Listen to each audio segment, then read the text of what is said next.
Oke, எத்தனை மீனாடி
MRCET welcomes our today's Yeah, speaker, good morning. Dharma Atluri garu. Yeah, good morning. Good morning, sir.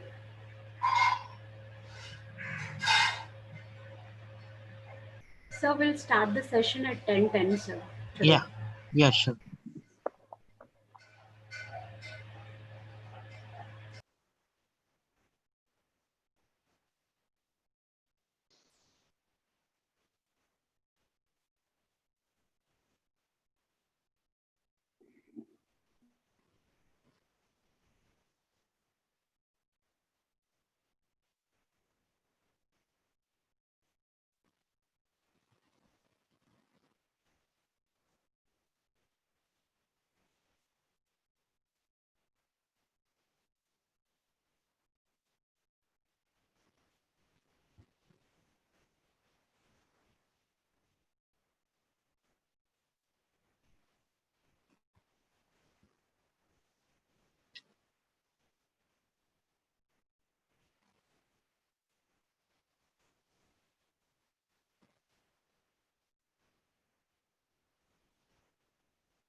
Hello.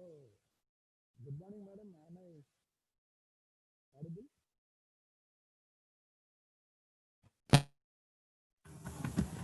Hello, hello. Good Hello. morning, sir. Good morning, sir. Madam, good morning. Am I audible to everyone? Yes, sir. Yes, sir. So we would be waiting just 5-10 minutes. As I told you, we would be waiting till that time. Okay, madam? Yes, sir. Yes, sir. Okay, thank you. Thank you, sir.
Auto E4 plus.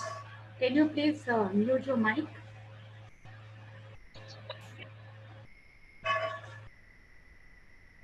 And I request students to change their name as rename it as your roll number.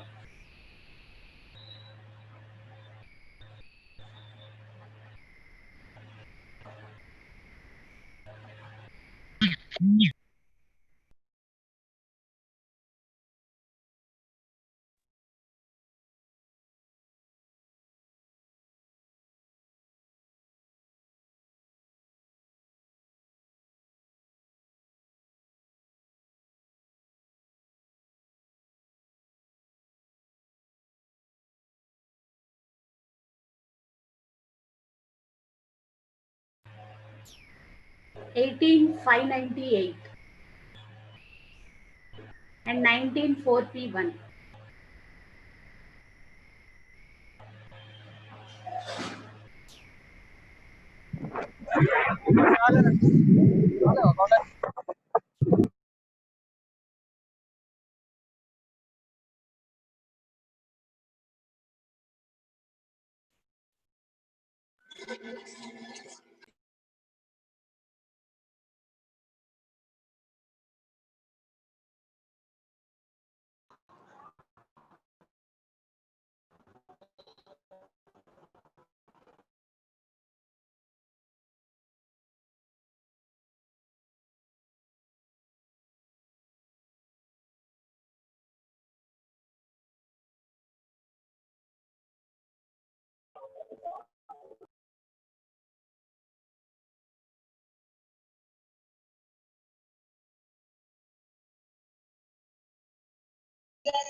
Hello.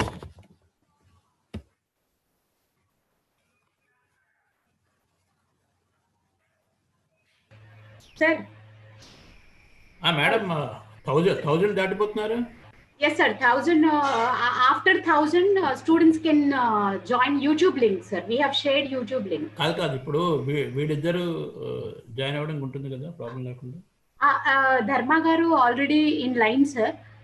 We are waiting for Samamurthy, sir. కాదు అంటే మన capacity problem ఉండదు కదా అంటారు. No problem, sir. Principal గారు కూడా join అవ్వచ్చు కదా, ప్రాబ్లం కదా. ఆల్రెడీ కిరణ్ సార్ ఉన్నారు సార్ లైన్ లోనే. కాదు కెపాసిటీ గురించి అడుగుతున్నాను. అదే సార్, కిరణ్ సార్ దాంట్లో ప్రిన్సిపల్ గారు మాట్లాడతారు. Okay right okay sir. MRCET Kiran అన్నా sir, ID placement Kiran sir.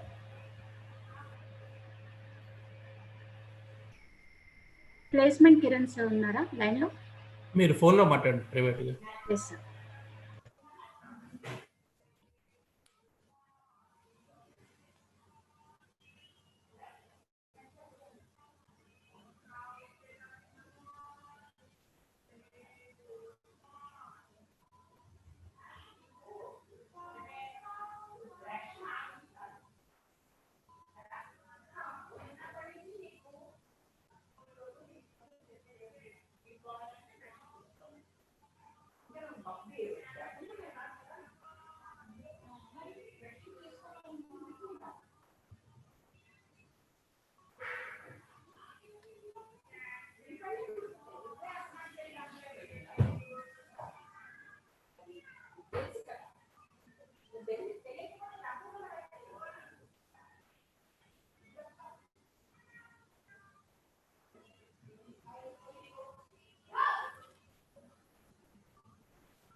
Collector sir.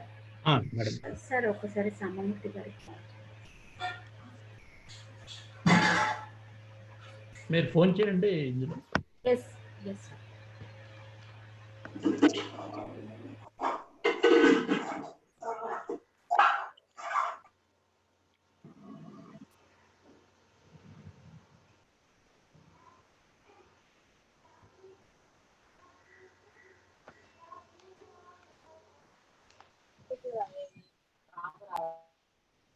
Hello madam చెప్పండి.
Placement Kiran sir. Are you there, sir? Hello. Hello. Yes, sir. Your voice is very good low. morning, Taiba ma'am. Good morning, sir. Can you hear me, ma'am? Yes, sir. It's very low. It's very feeble. Now? You please improve it more. Now? Can you hear me, ma'am? It's still very low, sir. Okay. As Now of now, it, yeah. Now it's you please come close. Okay, sir. Okay. Yeah.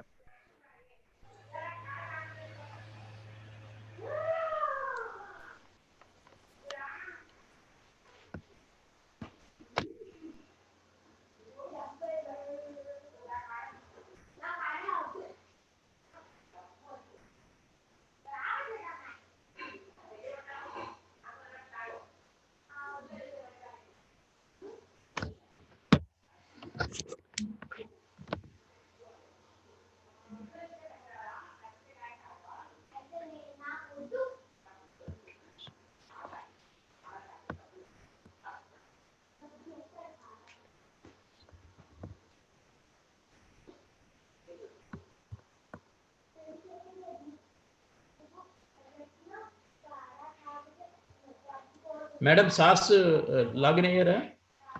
I am on call, sir, with sir only. Kailash, sir, I am on call with sir, sir. Okay, right, please.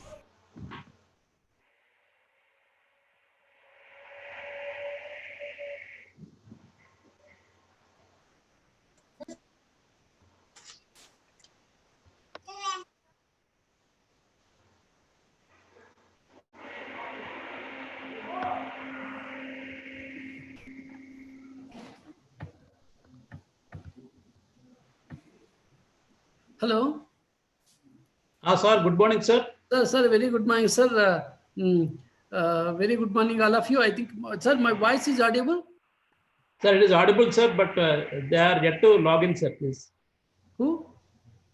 Our resource persons today. No, resource persons is okay, sir. Students are on the line, no? Yes. Almost we have 1,000 students on the line.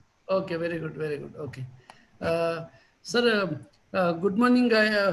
Sir, what about Dharma sir and Sambamurthy is on the line?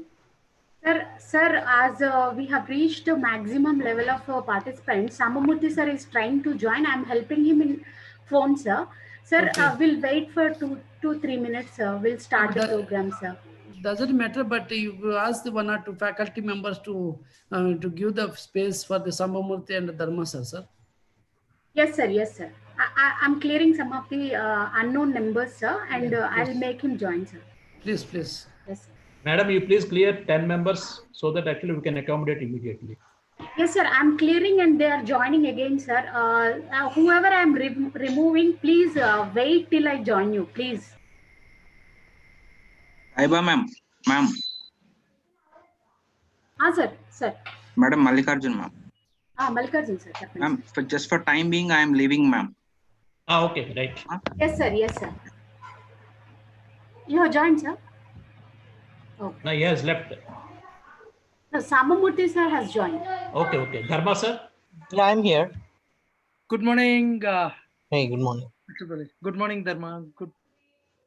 Dharma, sir, has joined? Yeah, I'm here. This is Dharma. Okay, thank you, sir. Yes, sir. Everyone joined. I will start the session, sir. Yeah, please start immediately. Yes, sir. Yes, sir. Respected Honorable Minister, Labour, Employment, Women and Child Development, Government of Telangana, Founder Chairman of Mallareddy Group of Institutions, Sri C.H. Mallareddy Garu, respected Principal Dr. V.S.K. Reddy Garu, respected Director of Training and Placements, Corporate Relations, Professor K. Kailash Rao Garu, respected Dean Sir, Dr. M. Murali Krishna Garu, other directors, HODs, faculty, and my dear students, and respected IBM officials, Sri A. Samamurthy Garu and Sri A. Dharma Garu, a warm welcome and a very good morning to one and all. So far, we had a wonderful session with the eminent speakers from IBM. Yesterday, Sri Dharma sir has covered the insights of cloud services. Really, it was an absorbing session. And today, the session focuses on artificial intelligence, machine learning concepts, data science techniques, and its applications in the today's era. Moving ahead, as I was mentioning yesterday, our principal sir, Dr. V.S.K. Reddy Garu, always tries to bring the best resources required for the student community to get well placed in the society. As part of this webinar, Sir always stress upon introducing the industry required technologies. He has already estimated and tell us that AI, ML and cloud is going to lead the world for rest of 5 to 10 years. In that context, Sir has introduced new BTech courses in AI, ML and data science, cybersecurity and IoT specializations. Sir, with your kind heart and hard work and future sight, we could able to achieve the stature what today MRCET is. We are very fortunate to have you as our principal, sir. With this brief, I would like to invite our principal, sir, Dr. V.S.K. Reddy Garu, to give his valuable insights about this two-day webinar session on AI, ML, and cloud services. Very good morning, sir. Particularly for the today's this program, Dr. Professor Kalashaw sir and the Taiba Mapping coordinators, and more so, the particularly we need to, it is a honor for the institution and particularly for the students community of all the first, second, third, fourth years of all circuit branches. It is a great opportunity. One of the top company in the world today, IBM Technologies, everybody knows that. But at the same time, I request, we.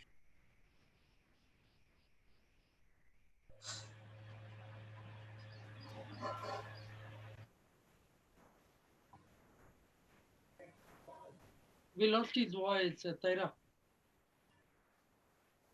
Audio problem is there. Sir, can you please unmute yourself, sir?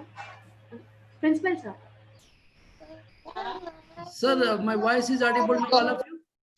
Now it is okay, sir. Yes, sir. My voice is comfortable? Yes, sir. Yes, sir. Okay, thank you very much once again. It is a great opportunity for the college, particularly for the honor for the Maladi Group of Institutions, particularly for the Maladi College of Engineering Technology. I think great versatility persons today with one of the top company in the multinational company, IBM. Sambamurthy sir is always helping us for the many ways, not only for the training program, not only for the guiding and other guiding the students, but in all respects, but he is the person to give support in every way, in every corner of the student community for the technological development. I think it is a great opportunity, all of us, particularly for the institution. But at the same time, Dharma Atluri sir, I think I don't know, I met sometime before or otherwise, I think I received a feedback yesterday. It is a great opportunity for the student learning the latest technologies to go into the professional life. Once again, it is a honor for the institution. I welcome you, sir, both of you. It's a thank you very much for the kind support and kind heart for the to support in always for the college, particularly for the technological development to guide for the students community. But in this regard, I think I advise for the students a piece of advice, because yesterday also almost more than 1,000 students has been participated for this technology program. Today also, I think it is even just 10 minutes are delayed, but please kindly excuse us for the, particularly for the guests today. I think we have given time 10:15 rather 10 o'clock. Even the guests are ready, expertise is ready. But from our side, it will be delayed. And please kindly excuse us, sir. And at the same time, the students' point of view today is the industry, and everybody knows that technology, it is a buzzword in the industry. Really, it is a artificial intelligence, machine learning is the one technologies particularly leading the world today in all respects, not only for the IT service, even product development, mechanical, aeronautical, even electronics communication, electrical engineering, any application, even IT service particularly. But any service today, the development particularly for the technological artificial intelligence and machine learning, it is everybody knows in the world. It is industry 4.0. But at the same time, everyone today, with the great support of company officials and with the great support of technology people today, we need to realize ourselves industry 5.0. Now, mind you, each and every student community, industry 5.0 is a great opportunity to revolutionary mechanism, particularly for artificial intelligence and machine learning, but particularly for the man and the mission to work together. That is the concept in the future 5.0. Now, my intention, my advice for all the students community, please try to focus more, grab the opportunity for the artificial intelligence, machine learning. But even though sometimes the artificial intelligence and machine learning, the concepts may be sometime in the 10 years before, but unfortunately, the supporting devices like computing facilities, maybe the high-speed processors and maybe the storage capacity and the bandwidth in the world today. I think because of these three parameters, one for the bandwidth capability, second one is high-speed computing machines, and the third one is storage capacity. Because of these these three other verticals has been succeeded for last couple of years very seriously because of the supporting mechanism has been succeeded. Now the artificial intelligence and machine learning coming to the very vigorously now these days, because that is the support, backend support is required for the artificial intelligence and machine learning. Now my students, particularly for the almost last 3 or 4 months, you are in the house, right? But you are preparing for the curriculum, but at the same time you are preparing for the technology. We have given some of the certifications courses from the IBM as well. And thanks for the all the particularly for the Dharma sir and Sambamurthy sir, always supportive in respect of MOU as well. But we have a MOU with that is great honor for the technological MOU with the IBM. I think it's almost more than I think 250 certification, including cognitive and business certification from IBM, has been given to our students because in the part of MOU. We have entered for MOU the last couple of months before. It is a great honor for the college to associate with the MOU to lead for the technology for the student community. My sincere students, please try to remind you that today life is the artificial intelligence and machine learning. Maybe you can use for the Python programming for that. But maybe today Dharma actually is the more is a more than the technology person, but he is the right person to give you the best for you. But rather than my advice, my sincere students, please try to utilize the great opportunity. I think MRCET is always focusing for the technology. Everybody knows that the unique technology for the industry we are bringing for the MRCET students is the first. That is one of the great honor for the college, which we need to announce it proudly. But any technology bringing to the MRCET is the first college, generally to latest technology bringing to the campus. Now, my sincere advice, please try to grab the opportunity. Now the mechanism of the online learning also, online learning and online teaching is again great, the great tool now. You need to habituate for the online reading, online accessing the live lectures, etc. Because almost in the world, maybe next couple of months or next couple of years, 50% is online, 50% conventional. In that respect, you also need to you need to adapt for the online live lectures and grab the opportunity. And technology point of view, I'm not the right person to give you right now in the best for the technology detailed to that, but Dharma Atluri sir and Sambamurthy sir will give you some light in the direction, and you are the person to grab the opportunity. That is my sincere advice. But that maybe a couple of weeks down the line, we are also focusing some other technologies also to bring into the certification courses in more so, but at the same time technological applications, even online internships as well. But the only thing is you need to take the opportunity. That is the most important parameter. And I think once again, thank you for the Kailash sir and Kiran Kumar and Taiba madam and other Mallikarjun and other supporting team to bring into this platform for the students of first, second, third year for all the circuit branches of engineering. I think it is 1,000 members is attending for this program. Really, it is a little bit emotional. My students are, even though it is a lockdown period, particularly for the out of the campus, but they're very much interested to enthuse to grab the opportunity with the learned professionals from the IBM company. Without taking much time, once again welcome you for this program, and all the students wish you the best once again. And please try to look into that as much as possible. You need to grab the opportunity as much as possible. You need to learn the technology towards Industry 5.0. And once again, Sambamurthy sir and Dharma Atluri sir, I think it is a great opportunity for me to invite you. But particularly, I may not be physically appearing both of us maybe in the campus, but unfortunately this because. But even though it is a online, I think it is a great opportunity for the students. Once again, thank you very much, sir, for the kind support and kind heart in this regard. Thank you. Sir, I will also tell you that 200 more students are in a YouTube link also, sir. Oh, excellent. Yeah, excellent. All the best of you, sir. I think it's already delayed. I think we need, instead of waiting from our side, better to give the opportunity or chance for the Dharma Atluri sir and the Sambamurthy sir for these events. Thank you, sir, once again. Yes, sir. So, yes, sir. As you said, because of you, MRCET is the first college to introduce any new technology to students community as well as faculty to learn, sir. Thank you for always be compassionate towards student community and faculty. Thanks for showering your blessings always, sir. Thank you very much, sir.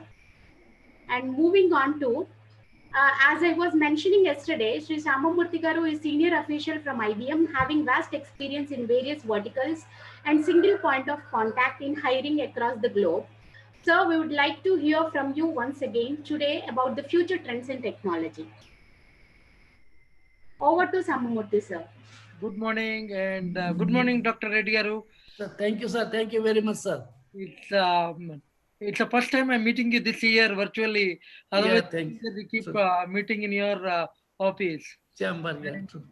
And thanks for giving an opportunity. And let me also tell you that this initiative, me and Dharma have started this, and you would be proud. And I'm proud to say that the first initiative that which we have taken is with your college only, Mallareddy College of Engineering. So, Technology, right, sir? because of Thank you. your support and all, we want our young talent from your college to Thank you, sir. learn the new technologies, what industry is looking at going forward. As I mentioned yesterday, and as you said today, that any industry, you name it, irrespective, okay, irrespective of the branches, machine learning and artificial intelligence would be the future technologies that would be going in all the branches. So I will not talk much about it, and at the end we will talk about what students have to practice and all, and how what systems we would be providing to them. And I handed over to Dharma to take it forward today's session. Thank you, sir, once again. Thank you, sir. Thank you very much for your insights. I take an immense pleasure to once again introduce our next keynote speaker, Sri Dharma Garu, having 16.5 years experience in IT industry, working as executive architect at Cognitive Enterprise and a technology evangelist like areas artificial intelligence and machine learning at IBM. Sir, it's our greatest opportunity to hear from you about the concepts and trends of artificial intelligence and machine learning. I would like to hand over the session to Sri Atluri Dharma Garu. Over to you, sir. Yep. Thank you, Taibu. Good morning, everyone. And I think it's nice to actually see the interest from the students of 1200 plus attending the session. It's really a privilege, not just me trying to share knowledge, but unless there are people to listen and take away value out of it, right? It's just a one-sided communication. So it's really, really nice to see such passion among students. Yeah. So what we will be doing today is we've talked about digital transformation, the relevance of digital transformation, and why has it become critical more so than ever now that the new normal has been defined for clients, right? So whatever was normal before January, or rather February as well of this year, may or may not be the new normal after we are settled post COVID. And when we will settle post COVID, we are yet to get news about it, right? I think everyone is aware of it, and could be September, October, even next year, half of it before proper vaccination is out and the new normal is defined. And people always will be skeptical even after the new normal in terms of ways of working. And that's exactly why more than ever, AI and ML have started playing a crucial role in every organization, right? Earlier, as I said before, it was a privilege for clients to think about it, try to address it, try to implement it. Now, it has sort of become a mandatory requirement or a mandatory plan for them to adopt it and implement it in a day-to-day process, right? So earlier it was more about, all right, I have a business case, let me do a POC, right? Let me come up with an actual scenario where I can try and put together some data and see what it gives me, right? It was sitting at that level, but now it has changed a level beyond that to actually infuse it across the organization. And that's exactly the trends what we will be talking about. So let me start sharing my screen and start presenting it. 1 second. So let me know once you can see my screen. Yes, sir. We can Right. able to see. Yeah. So what we will be very quickly talking about is three major trends which are impacting data science and machine learning as of today and what they really mean, right? Because it is very, very important to understand what is it really is driving it. Earlier, the trend was enterprise data is all fragmented. I mean, I don't know where my data is. There's a lot of duplication of it. And in order for me to actually govern it, how do I manage it? right? So if you understand or if you think about it, there are a lot of data warehouses or data lakes or data meshes which a client have in their landscape, and moving data across them is very costly to begin with, right? Because of the volume, because of the actual time taken. Not many actual processes are in place today to transfer data from one warehouse to the other, right? Also, what you can think about is earlier data science profession itself was a very scarce resource. When I mean scarce, very rarely did people adopt this line of business or this particular career path, because the actual jobs itself were very limited, right? I mean, you had opportunities, but people were really not focusing on them. And then the third point was, as I said earlier, it was all about POCs and not really deploying it organizational wide, which means that yes, I would go ahead and implement a proof of concept or a pilot right now, but whether that would be really productionalized was a lot more of ambiguity around it, because clients themselves were not sure about it. All of that has suddenly changed over last a year or so, I would say. And I'm not sure if you can relate to it. There are close to 2,800 plus data scientists within a matter of year working at an expert level within IBM. And that is really almost like, you might think, oh, given the number of people overall in IBM, 2,800 doesn't sound really big. But if you think about the area of what data science is, if you think about the actual level of expertise needed, any organization, hardly you will see one or two in a normal company. If I'm talking about Novartis, if I'm talking about PepsiCo, if I'm talking about Asia Paints, hardly one or two people, right? Because it's a completely niche skill and they've not even started hiring properly. There, most of the companies, if you go onto any job board right now, if you look at any prominent companies, 85% to 90% of the job offers are around data scientists and people with advanced analytics experience, right? Or even those who are into advanced analytics, rather. Yeah. Which means suddenly there is a huge boom, and a lot of people are actually moving towards this profession. So the early movers are the ones who are going to actually gain from it. And it is a huge area, right? I mean, there is no such thing called it is going to get saturated, because it is a very new area.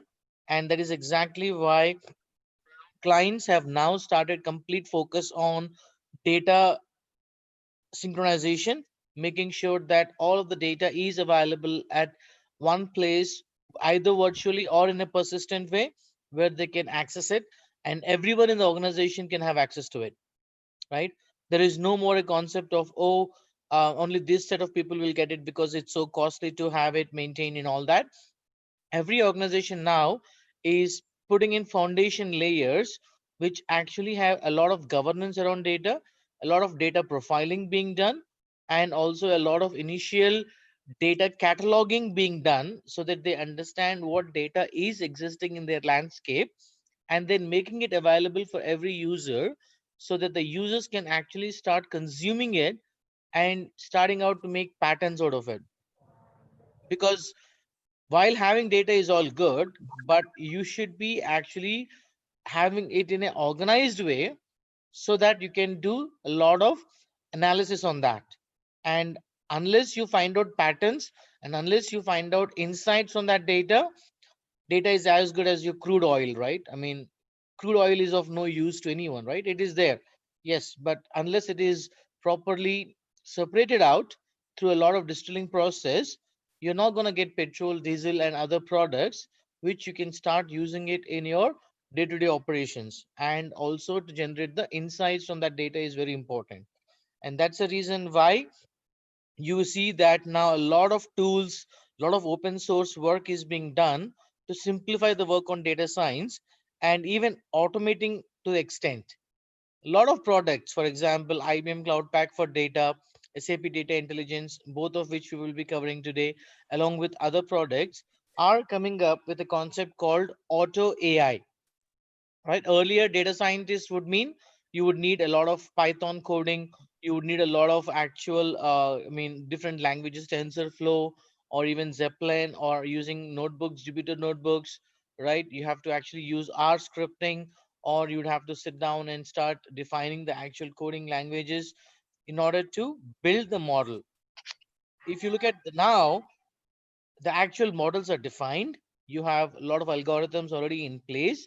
You have very clear documentation around what each algorithm is for, what they offer, what are the inputs, what is the output, how do you interpret the data. And above and beyond that, even without having to have the knowledge of any of these languages, using the auto AI component, only by able to have knowledge about business case, you can generate the predictions out of it. When I say predictions out of it, I'm not just talking about basic machine learning over here. I'm even talking about AI, right? So that's the level of actual technology every product owner is thinking about. And that is going to be the future, where you're going to be less focusing on algorithms, you're going to be less focusing on what code you have to write, but more focusing on the use cases. But that is almost like a next generation, even though it is there right now.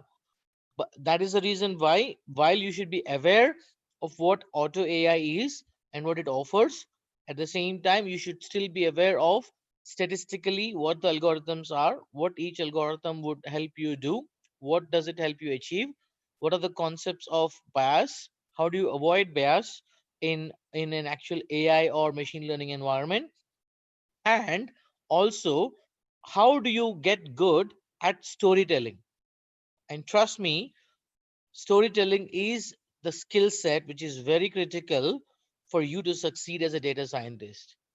And the reason I say that is because you might be excellent in statistics, right? You might be excellent in coding, but unless you have good communication skills, and unless you're actually able to convince your clients that this is the data you're looking at, these are the insights, and why these insights are critical for the business, particular opportunity area is being handled, is very important.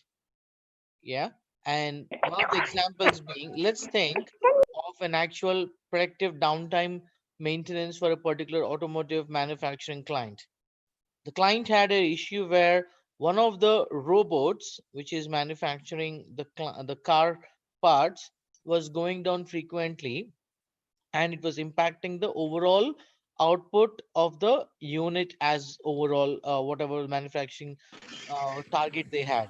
The problem there is you cannot predict the downtime. You didn't know the root cause of it, and there was no way to optimize it without actually manually monitoring it throughout 24 by 7. So what we did from IBM perspective is we looked at the downtime notifications, we looked at the events at which the downtime happened, we looked at what was causing it by analyzing the data, by applying algorithms called anomaly detection as a first phase, which means that whenever we looked at the manufacturing, it throws out the outliers. So within anomaly detection is more like, let's say you have different series of events which happens in a given time period. There are, let's say, 40 events happening. Out of 40 events, 35 events are happening together in the same pattern, whereas 5 events are completely different because of the downtime. Which means now we've identified by simply applying the anomaly detection algorithm on what that 5 outliers are. Now, once that anomaly detection is done, the next layer is more about classification algorithms. What the classification algorithms does is they define yes or no sequencing on what the potential downtime prediction is. So based on whatever events we have identified earlier, by using that patterns with classification algorithm, we are able to identify the false and true alerts, right? More of saying whether it is a right sequencing or not. and then we apply that into a sequencing algorithm. What sequencing algorithm does is it takes that level of data set from classification, whatever was identified, and says in the future, potentially, what are the different sequence of events to happen in order for this to be predicted again as a downtime, which means now, based on if a certain event is about to happen, based on certain data set, it automatically predicts a potential downtime about to happen, and also lets the actual manufacturer when a robot is going to go down, and so that they can plan their manufacturing accordingly, right? And also from an actual output point of view, with the sensor actual tracking process, there is an image classification algorithm also available as a service, which can look at the part behavior or the robo behavior and see if there are any parts which needs to be replaced by looking at the quality check index, right? So there are a lot of use cases if you think about it. Yeah, so these are just few use cases I'm talking about from a manufacturing point of view or from asset maintenance point of view. If you think about it from a finance point of view, there are other use cases which I'll talk about as we go down. But the point here is there is a lot of AI infrastructure and actual tools available right now which can help you put in the framework required. And that's the third point which I was talking about from an open source point of view. You don't have to have proprietary software to become a data scientist, right? Most of the companies don't buy proprietary software. And the reason is they don't want to get binded down by one particular software which is out there provided by a provider. Rather, they want to be open with a lot of software options available in the market. For example, as a client, if you use Python, Jupyter Notebooks, Zeppelin, and R scripting, there is no proprietary licenses which you need to buy, right? You can still do a lot of data science work. So it is important for you to learn Jupyter Notebooks, Zeppelin, right? R scripting and Python above and beyond everything else. Python is a mandatory language which you need to be aware of, because that's one language which is used worldwide, right? No matter which client you go for, R and Python are two languages which you'll never regret learning.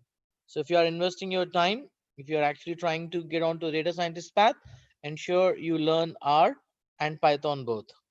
Yeah. Now moving on to the next slide. So I just talked about this during the earlier slides. I'm not going to spend too much time on this. But if you talk about an AI cycle, right? If you talk about what is going on or what actually is being done, you first start off with data collection, right? You actually make sure you bring in all the data what you need, and then you organize it.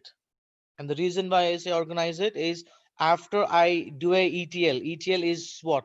Extract, transform, and load.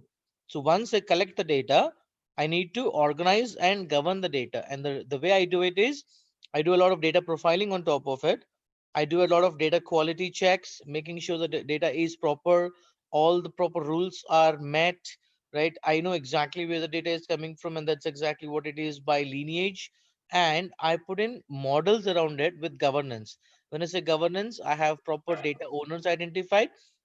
I have proper data stewards in place who actually know the data, who can identify what is wrong, what is right, so that whatever is feed in, whatever is feeding into the AI model is of highest quality possible. Because as you know, junk in, junk out, right? I mean, if you actually try to feed in some bad data which is not maintained properly or which doesn't make sense, you're only going to get junk as an output, right? You cannot make anything out of it. So that is the reason it is very, very important in any data science role to understand the data first. And that's what is called as exploratory analysis. And what you mean by exploratory analysis is forget about how experienced you are. When anyone gives you any data, sit on it, analyze it, look through the data, try to come up manually and manually on top of that data available to you, as what is it about, what actual information is it providing, what use case is it going to address, what can you do out of it, right? You have to be confident on what that data set is going to provide you. Once that is done, right, once the way you can do that is when you do data profiling, it will tell you, for example, let's say customer as a dimension. If I look at the customer as a dimension, and if I do data profiling on it, it will give me all possible customer master data values available and what groupings can I create out of it. Then I can check the quality saying, are there any invalid characters? For example, sometimes when users enter data, they can enter lowercase or they can enter special characters without knowing it. So the quality check, what you perform is to ensure there are rules put in place so that when you're loading itself, it is actually addressing all these business rules which are critical for your AI model to consume that data. And once that is done, you go ahead and do the build of the AI model. And that's where I was talking about the data exploration. What exploration would stand for is you actually start creating some initial graphs and charts out of it to see if there are any patterns which you can identify, right? For example, like I said, anomaly detection, right? When you're about to apply anomaly detection, before that, you can simply do a plot chart or a scatter plot or any of these other exploratory graphs available to see what is the basic insight you can generate out of that data without having to apply any AI model. Then, based on those insights which you've identified with any data preparation to be carried out, you go ahead and do the data preparation, also called as data wrangling.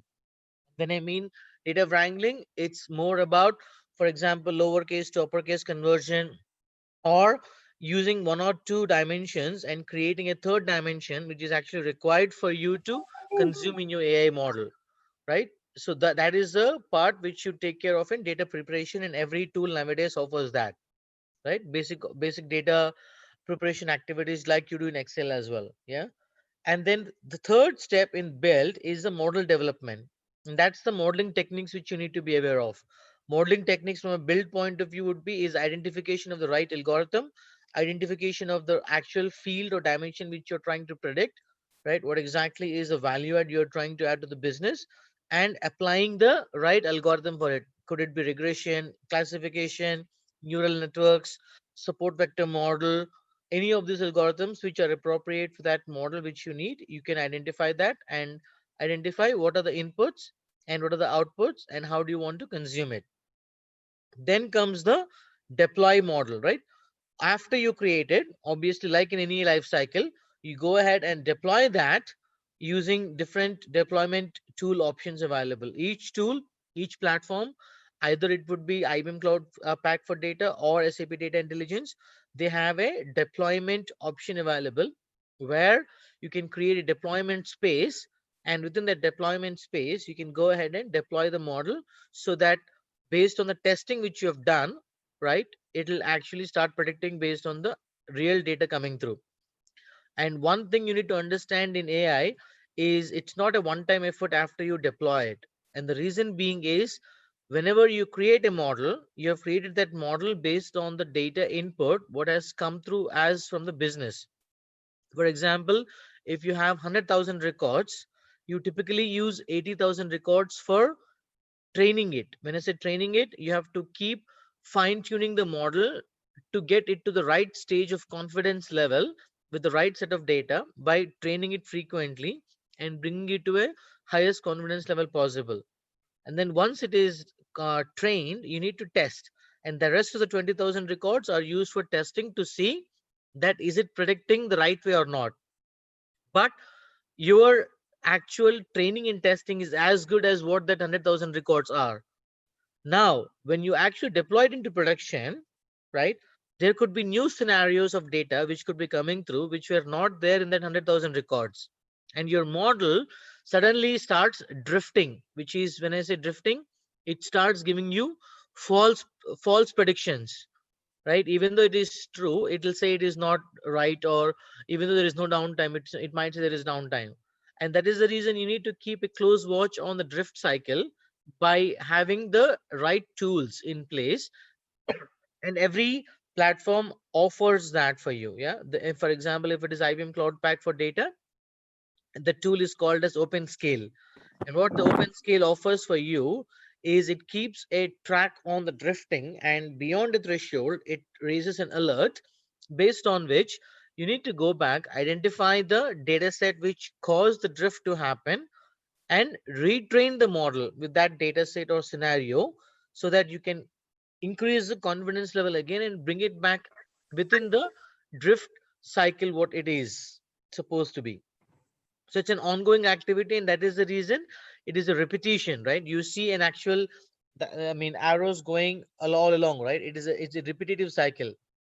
A job with a data scientist means it's not a one-time activity where you deploy and get done with it, right? It is a iterative model which you have to keep a track of, and you have to keep a lookout on how you can keep optimizing it and add in more precise modeling or precise data scenarios to make it less drifting beyond the ROC curve, right? So that's a typical life cycle or a process which you need to follow in terms of organizing, building, running it, and operating it in order for enabling the end user to consume it, right? So as long as you remember these points, you are in good hands with regards to what you're expecting as a actual data scientist in a client to work for. And we'll cover more about it in each product separately. So, all right, I will show you how it looks like in an IBM Cloud Pack for data from a platform point of view, and how it looks like in an actual SAP scenario using SAP Data Intelligence. Yeah, which is the latest and greatest what SAP has to offer in data scientist space. But before we go there, I wanted to give you a quick view of how the competitor market looks like right now, right? And again, this is not a complete list. There are a few more actual new entries which are coming in, like C3 AI, right? And other scenarios which I have not mentioned here. But what you need to be aware is there are a lot of products out there which you need to be aware of, right? You have R Studio, Zeppelin, Jupyter, right? You have Amazon Web Services, AWS SageMaker, right? You have Microsoft Azure, IBM Cloud Pack for data. You have Data IQ, Alteryx, right? SPSS Modeler, which is IBM product, but more of on the visual UI point of view. And then you have Data Robo, Rapid Miner, SAS, SAP's Data Intelligence. You have a lot of products out there, and H2O.ai, right? There are so many products, and it's very confusing if you don't have the proper direction on which one do you really go for, right? Because obviously you cannot be an expert in every product out there, so you have to be very careful in selecting what are the products which you want to push forward for as a data scientist. For example, at a minimum you need to have Jupyter and R Studio, if not everything else, right? At a bare minimum, these are the two technologies you need to know for sure. And then on top of it, pick either an IBM Cloud Pack for data or SAP Data Intelligence or Microsoft Azure, right? Because these are the market leaders. So pick any one of them. Start with. The more the technologies you are aware of it, the more successful you will be in your data scientist career, because no one client, for example, if I talk about data warehousing, right? If I talk about reporting, there are certain specific set of tools which you can learn and actually get a job and get deployed very easily. But in data science, you have to be first aware of how do you interpret the data, how do you break down the data, how do you really understand the business requirements, then how do you convert that with proper data preparation activities by doing exploratory analysis. And till this point, there is no technology needed, right? It is all about how are you trying to get the actual platform together, how are you understanding the requirements, how are you interpreting what you need to do, what data you're looking at, how do you prepare data, right? What is your insight on data profiling, and how do you prepare that exploratory analysis, right? Till that point, there is no technology because it is common for every client. Now once that is done, the modeling part is what is done through a tool. And that is where having Jupyter and R Studio at a bare minimum is important. And along with that, you can have IBM Cloud Pack for data or Microsoft Azure or SAP Data Intelligence. depending on which particular stream you want to move towards. Yeah. Now, given that, let's start off with actual example what I've talked about, right? With IBM Cloud Pak for Data. I'll get started with IBM Cloud Pak for Data as a product in terms of what it can offer and what are the services available and how you can actually think of it from a tool point of view or a platform point of view. So before I start, a very quick overview of what are the cloud packs available from IBM, right?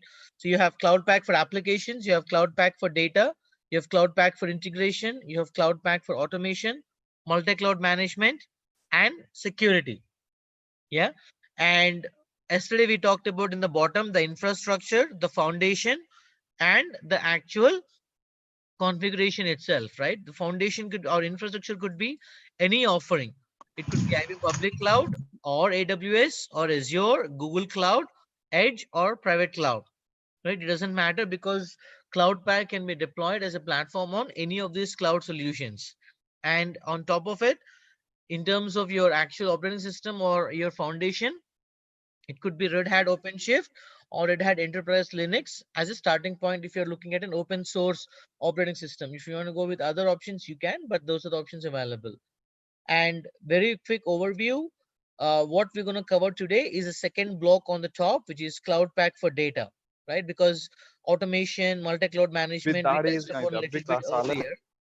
So what we will be talking about today is IBM Cloud Pak for Data, which is the second box around collecting, organizing, analyzing, and infusing the AI into your actual processes so that you can deploy the models, right? So we'll talk about that AI ladder in a minute. So as mentioned yesterday, IBM is big time into Red Hat, and as you are aware, IBM has acquired Red Hat as well. And we have a lot of containerized deployment options available with Kubernetes. And as I said, it can be deployed on any infrastructure, right? It is not just limited to IBM Cloud. It can be on to AWS, Azure, Google Cloud, Edge, private, and so forth. And it is IBM certified and can run anywhere, right? That's the whole point about it. And that's about IBM containerized software option, which I'm talking. Now, what we have discussed earlier is a quick overview of that. So it's just a scenario of what are the IBM offers available, and IBM Cloud Pak for Data is what we will be discussing today. Before I go there, the first part is what is it all about, right? So it's all about making sure that you can eliminate data silos, which means that for those clients where you have a lot of flat files, you have a lot of data warehouses, you have a lot of silo based data storage systems where different departments have data at different places. This is your opportunity in order to work with those clients to bring all over the data, right? Organize that properly and ensure that it is ready for you to go ahead and create models, right? And what it also can do is it can allow you to automate the actual data collection process, which means whenever you are building a pipeline, the reason why I call it pipeline is because you can create repeatable and automated lifeline process where you can extract data from the source system and keep uploading into the target system in order for you to consume it. And what you can also do is while you're loading that data using data stage functionality, take care of data quality process as well. You can put in a lot of business rules in place so that the actual data itself is transformed and then loaded into the data stage into DB2 process, right? DB2 data warehouse. And once that is done, you can go ahead and create using Watson knowledge catalog, right? Proper placeholders for data dimensions, for example, around your profit center, cost center, company code, GL account. You can define each of these parameters and properly catalog the data. And once you have cataloged it, you can go ahead and start analyzing that data in the system itself. And we'll talk about that in a minute. So, for example, if you look at the cycle, you are actually creating an application. You are having a lot of development around it in order for proper reports, for example, right? Or even a mobile app which has to consume the data. Now think about bringing all the data over into a data warehouse, either structured or unstructured. I'm not just talking about structured RDBMS type of data over here, but both structured and unstructured data brought over, which then can help you as a user search for data, to acquiring data for self-service, which means that as a user now I'm able to actually go ahead and analyze the data and self-service my reporting requirements, and I apply further business rules for data preparation, saying that if these fields exist, would help my business. And then beyond that, I go ahead and do the model building either through Python or through R or Scala, right? But as I said, R or Python should do it. You don't have to have Scala. If you want to, that could be another option too. And once you do that, you retrain your model, and it is a complete iterative model. So first is making sure you have all the required data collected, organized, and analyzed, and then data sent across through the data warehouse, options available to be searched, right? For the users to build self-service, to do data preparation, and then build the model and retrain the model after deployment to continuously keep working on it.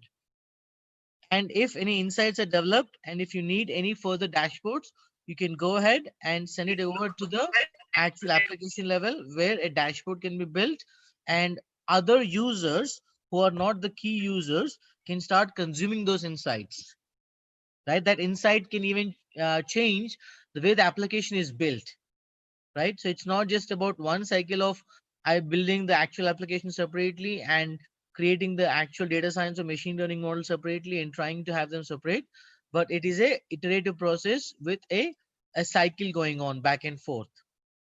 Yeah, that's the process over here which we talked about.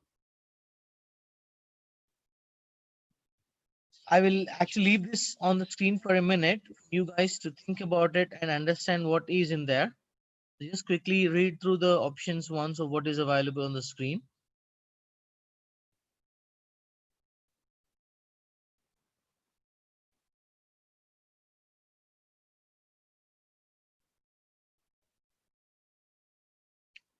The enablers are in the bottom, which is with hybrid multi-cloud, scaling and about load balance, and from an integration and a governance point of view, right? So it is very important for you guys to understand the continuous delivery of applications versus continuous delivery of insights, and how it can actually go back and forth depending on type of insight deployed and what the business is trying to get out of it.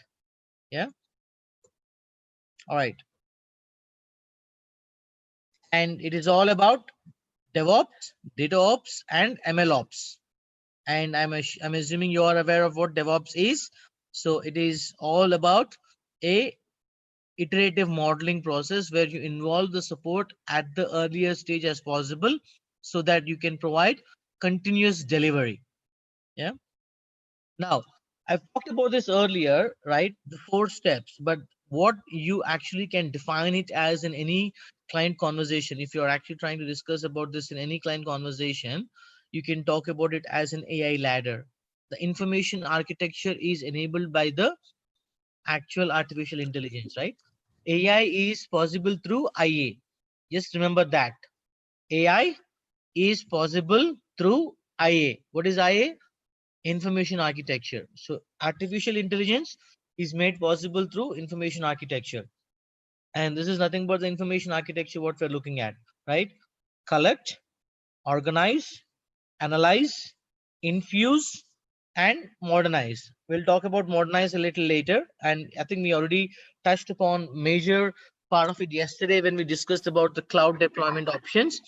But always remember, it's collect, organize, analyze, and infuse. Collect is nothing but, we talked about it, extracting it, transforming it, loading it, creating a data profiling on top of the data you collected, and putting together the data preparation through organization, right? Where you organize the data by governing the data model, you actually put in data preparation, exploratory analysis, and all that. Analyze is all about creating the models and having the models in place to consume that data, and you train it and test it and deploy it. And infuse is not just stopping at one particular process of the organization, but pretty much making it throughout the business so that AI becomes your core platform. It's not just about one POC, or it's not just about one process you infuse the AI into. It's about how you expand on the initial model which you have built, rolling it out, applying this similar approach across the business processes. So as far as you remember these four steps, you pretty much are aware of what really the AI ladder is and how a typical project for data science works. If anyone asks you what are the different stages in an AI model deployment or AI or data science project, it is collect, organize, analyze, and infuse. Yeah. Now think about from a solutions and accelerators point of view, what would be something which you can actually think about from a cloud pack for data point of view with the data and AI platform, right? So the bottom line and the underlying layer is your cloud platform. And as I said earlier, it could be any cloud provider. In between, you have organize, analyze, infuse along with collect. And on top of that, any add-on services which people have built. For example, companies like C3 AI or H2O AI, and also companies like Alteryx, what they do is they don't care about all this extraction, data preparation, all this stuff, right? What they do is they create business solutions and they sell them to the clients. So here is an idea for you guys if you're interested in business opportunities, right? There are clients out there who are willing to pay money for people who can offer deployable business solutions. What that means is based on the data known to the industry, if you are able to put together a technology framework of, let's say, ETL jobs, right, where you have already predefined the ETL jobs and you exactly know what extraction, transformation, and loading needs to be done, and you have created all the actual data stage related job framework, and also along with that you have created data preparation steps and business rules. Along with that, you've also gone ahead and created the Python notebooks which can be deployed in IBM Watson Studio, either in R or Python or in Scala. Now, above and beyond this, let's assume you've actually gone ahead and put some reports also, which helps for a quick data analysis for a given business problem. Now, what you can do is you can go to a client directly and say, hey, I mean, we have a ready to deploy solution available. Are you interested? And the client will say, yes, why not? So what you can then do is simply connect these templates or whatever the solutions you have built as accelerator and adjust them to the client requirement a little bit here and there, because there might be some unique data scenarios which you might not have come across when you were building it. And it's done. Instead of 5 months or 6 months of work, you only do the work for 1 month, but you still get paid for entire 6 months, because the cost is what client is willing to pay, because they don't want to sit there wait for the actual solution to come to them, right? So that's the way you can actually start building it. Think about it. So that's another opportunity for you if you are interested in creating projects and deploying projects so that you can sell them as solutions to business. And this is one area where there are a lot of clients interested in setting up this, right? So just to give you information, the bottom layer is a cloud platform layer, the middle layer is a cloud pack for data layer, and the top layer is a final solution accelerators layer, where people can actually use cloud pack for data and build their own solutions to deploy from a client point of view. Yeah.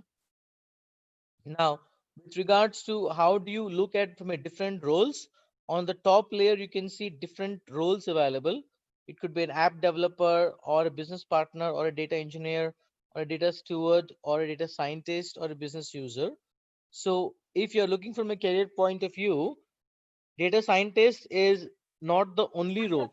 Prepare for a data scientist role, you can either become a data engineer or a data steward also.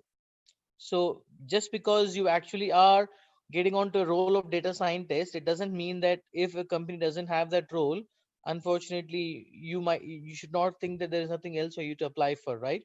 If you properly look for job description, there will be data engineer roles, there will be data stewards roles, and there will be data scientist roles. And the reason why I'm actually explicitly calling it out is the larger the organization, one data scientist cannot perform all three roles.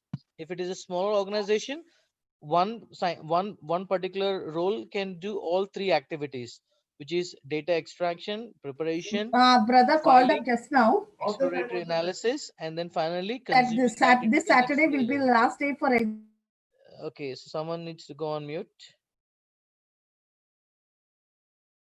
Okay, so always keep an eye out on that, because if it is a small company, they might ask you to do all three roles: as a data engineer, as a data steward, and a data scientist. If not, you end up only performing one role with specific data engineers and data stewards available to support you. And how it is done is your collect and connect services, which is a data engineer role, and half of the organized activities is performed by data engineer as well, but the rest of it is performed by data steward in terms of data governance, business glossary, policies and rules, cataloging, classification, right, Madam, profiling and quality. And IBM then the data timetable has to be scientist is all about data science visualization, modeling techniques, applying the model, training the model, testing the model, deploying it, and retraining it if required by monitoring the open scale for drifting. And even if auto AI is available, ensure you apply the model to be able to explain. And most organizations will expect the data scientist to explain the mechanism with which it has been deployed. And the reason being is the moment you apply AI or ML, I'm not sure if you've heard about a lot of lawsuits or litigations which some of the companies have gone through due to the biased nature, right, of AI.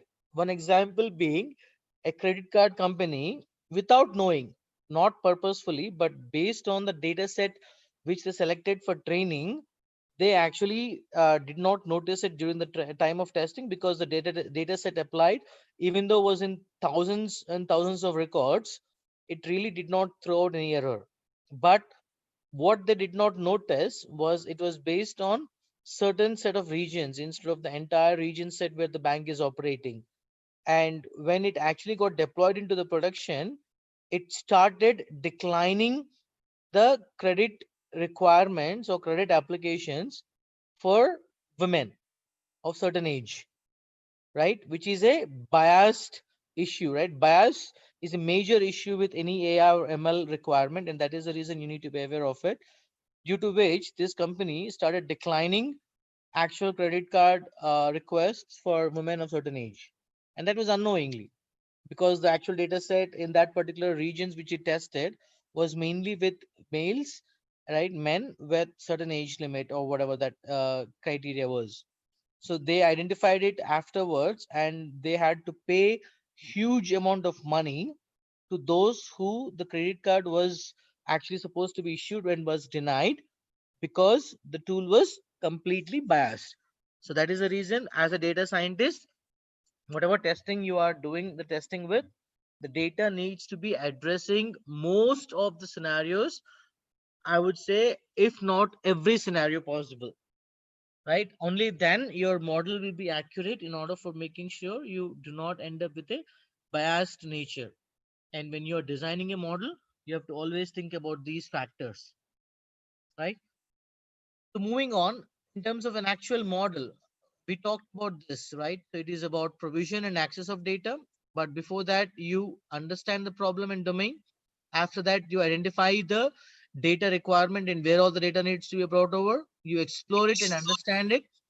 You govern it. You integrate it and transform it. You actually train the models and deploy the models.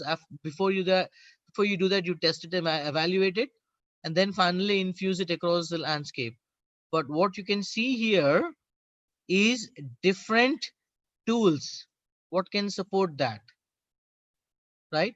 So each icon, I'm actually have intentionally removed that description of the tool or the actual technology here, because I want you to take this as an actual takeaway to do some exercise on what these tools would mean by looking at these icons. I will share a different version which has the tool names there, but as a takeaway exercise for you to think about what each of this icon means and what it stands for, right? So have a think about it. Okay. And what are the roles which are possible? As I said earlier, it is a data engineer role, data steward role, analytics DevOps role, and a data scientist itself. And all these four roles can all the way go to a director level, right? Just because you're a data engineer doesn't mean you sit at a data engineer, right? You can actually become a director of a data group within the organization, right? There is a role called CDO, Chief Data Officer nowadays. So earlier it was not there. It was only CFO, CEO, and all that, and CIO. But now you have a Chief Data Officer role also available, right? So that could be something you can think about. And data steward as well, where you can actually be part of that CDO along with these roles together. Data scientist itself is a major role, right? In any organization, you can become a chief data scientist officer. Yeah. And analytics DevOps can become a CIO or a CTO, chief technology officer, if you actually have in the right technology path. Yeah. Now, again, understand, don't get bogged down by whether it is a structured or unstructured data. You should be in a position to be able to consume both structured and unstructured data, and that is where your skill set should be. For example, if you have unstructured data coming through, or a file available, or a video available, you should be able to use R Scala, for example, in order to consume that data and store it in DB2, right? That is a actual data engineer role where you should be aware of as an ETL point of view. Yeah. So this is more about how it is all plug and play. We will talk about that later when we talk about a demo. But before we go there, let me quickly show you one quick example over here. So yeah, from a usage point of view, if you think about it, on the left hand side, you see all the cloud options. We talked about it earlier, where your structured and unstructured data is available for you to consume. You can use MongoDB, right? Hortonworks, Oracle, IBM DB2, Teradata, EDB, Postgres, SQL Server, SAP BW, any other data warehouse solution, Amazon Redshift, any of it, and you can actually consume that data along with, even if it is snowflakes, because you can have snowflakes, Amazon Redshift, right? SAP BW, you can have IBM DB2, you can have MongoDB, any of these, and then with an actual work stream with a lot of triggering happening over here, right? With how a person can come into the work stream, invoke a requirement, respond to it, visualize it, whatever they need to do, and then finally carry out the role required by either a data engineer, data scientist, business analyst, or an app developer, right? Now, in terms of an approach, data virtualization, there are different ways you can actually do this. Right now, conventionally, if you think about it, there is a classic federation and edge computing approach where a data query is issued against the system. The system decides which are all the nodes or the actual edges to which the query should be sent out.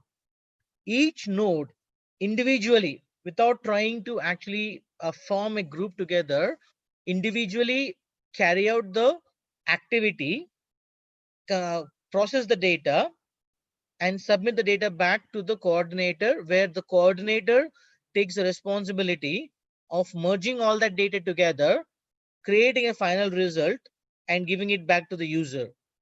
That's the current classic federation or edge computing, the way we call it. Whereas new world, the new data trend, what it is coming up to is called as computational mesh.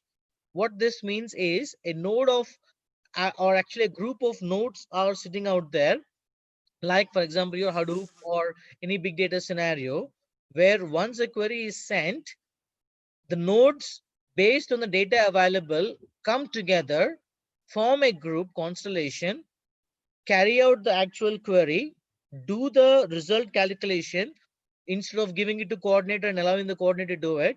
And whatever that result is directly sent back to the coordinator, which means you have a lot more faster response, because instead of one edge trying to perform an activity, a group of edges will form together and carry out the activity so that the performance is much more quicker, and that the result is sent back so that you don't have to worry about waiting for a long time. And that's a difference which you need to be aware of what a classic federation and edge computing is versus what a new computational mesh network means. And right now, it's all about this virtualization, and it's all about the mesh networks concept, right? And that is a concept which you need to be very, very um, calculative about, because the reason why I say calculative and not just aware is because when you're explaining it to anyone, either to a client or to, let's say, your peer or to anyone, you have to be aware how this mesh network works, because it is the way you deploy it in cloud through virtualization, and how you actually configure is what defines a mesh network. Yeah. Now, what that means is it is ready for any complex calculation, and that's exactly how IBM is achieving the supercomputing nature by able to querying anything anywhere, because of so many heterogeneous data sources available and a constellation of network being used to do these calculations with simplicity, right? When I say simplicity, you don't have to mention about copying the same data in different places, and also from an actual speed point of view, it is accelerated and it is completely secure, right? So mesh network is the actual latest trend, but it is something which you can query anything anywhere, simplicity, execution, accelerated with complete security around it, right? Now, in terms of a data pipeline, what you can think about it from an actual consumption point of view, if you think about from a data ops point of view, when the data starts coming through into your ML model, it goes through your actual auto discovery classifier, auto detect sensitive, analyze it, and assign business terms, which means by the time it is done with it, data is all taken care of and stored in the knowledge catalog. And from the knowledge catalog, you're just going ahead and creating your required AI models, data science models, dashboard KPIs, and your actual refining and analyzing depending on further business users trying to generate insights on. And the way it works is, this is the data ops model which you can create by automating the process. So if you have enough knowledge about your data, if you build in the proper tools and the rules, it can auto discover, auto classify it, auto detect the sensitive data, and put in rules around it so that your sensitive data such as social security number, your age, your date of birth, your address are not shown to everyone, and you mask it out, and then you analyze the data quality with regards to if all the fields are populated, and then assign the business terms to it. So all this in a pipeline can be automated through data ops model, right? Now, with that being said, how does a day in a life of either a data engineer or a data steward would look like, right? A data engineer and a data steward would spend most of their time either through data discovery or building data pipelines or enhancing them by the right source of data, doing the required data profiling and building the data quality analysis, right? Creating the classification and business term assignment, metadata curation and stewardship, which is putting together more business policies and rules, and finally publishing the data catalog, right? And even within that, you can use ML to automate this process, right? You can make it an iterative process by applying proper intelligent metadata catalog approach infused with machine learning. Yeah. Now, organize is what we talked about it earlier, where we organize the data. And how do I actually go ahead and create the knowledge catalog is by bringing in the data from different sources, by integrating it, the data movement, by replicating it, by building repositories, and by actually going ahead and having all the data in a data lake, which then further from there through the data ops cycle is coming over into a knowledge catalog. And on top of that, you also have a data virtualization services, which is more about data caching, optimizer, data access, creating the analysis portfolios, all that maintained over here, and finally being provided to the consumers.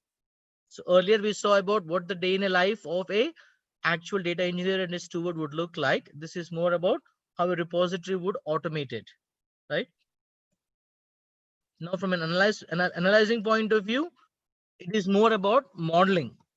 So how do I as a data scientist day in day out work on it, right? So in the blue color in the top, you can see it's all about development and prototyping, and then the light blue color is all about production.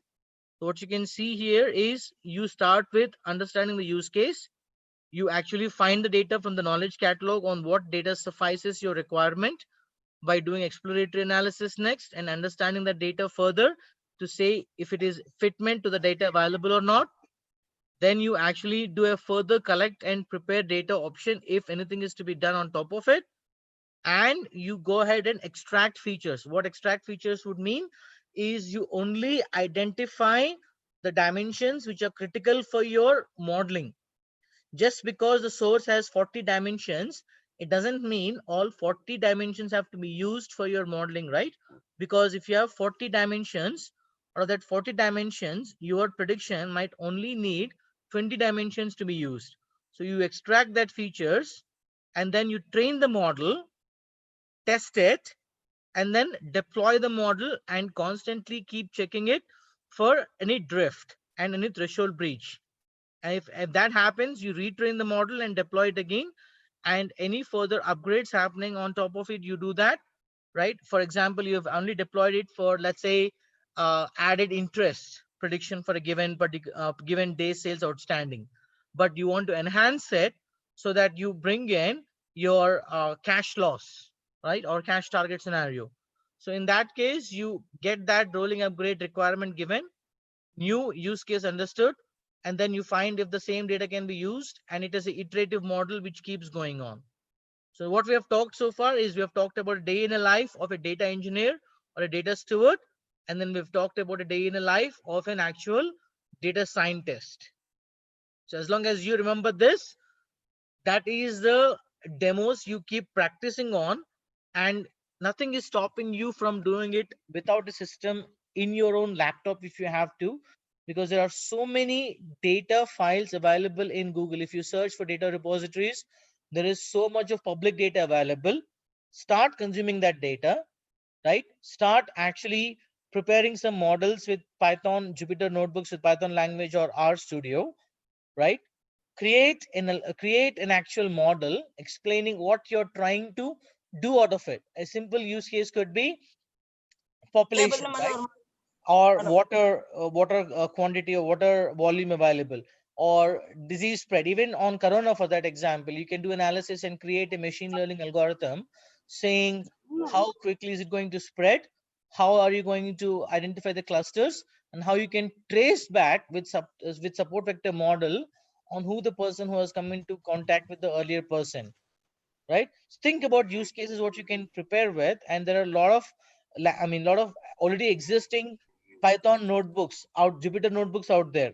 So if you search for Jupyter notebook samples, you will be amazed that people have actually created Jupyter notebooks with Python and R Studio and published it for others to consume.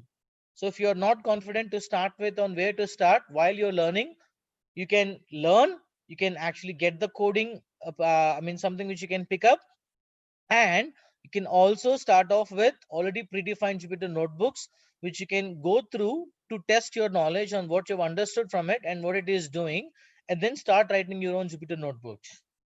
But from a life cycle point of view, how a typical data engineer role or a data steward role or a data scientist performs is what you've seen over here, right?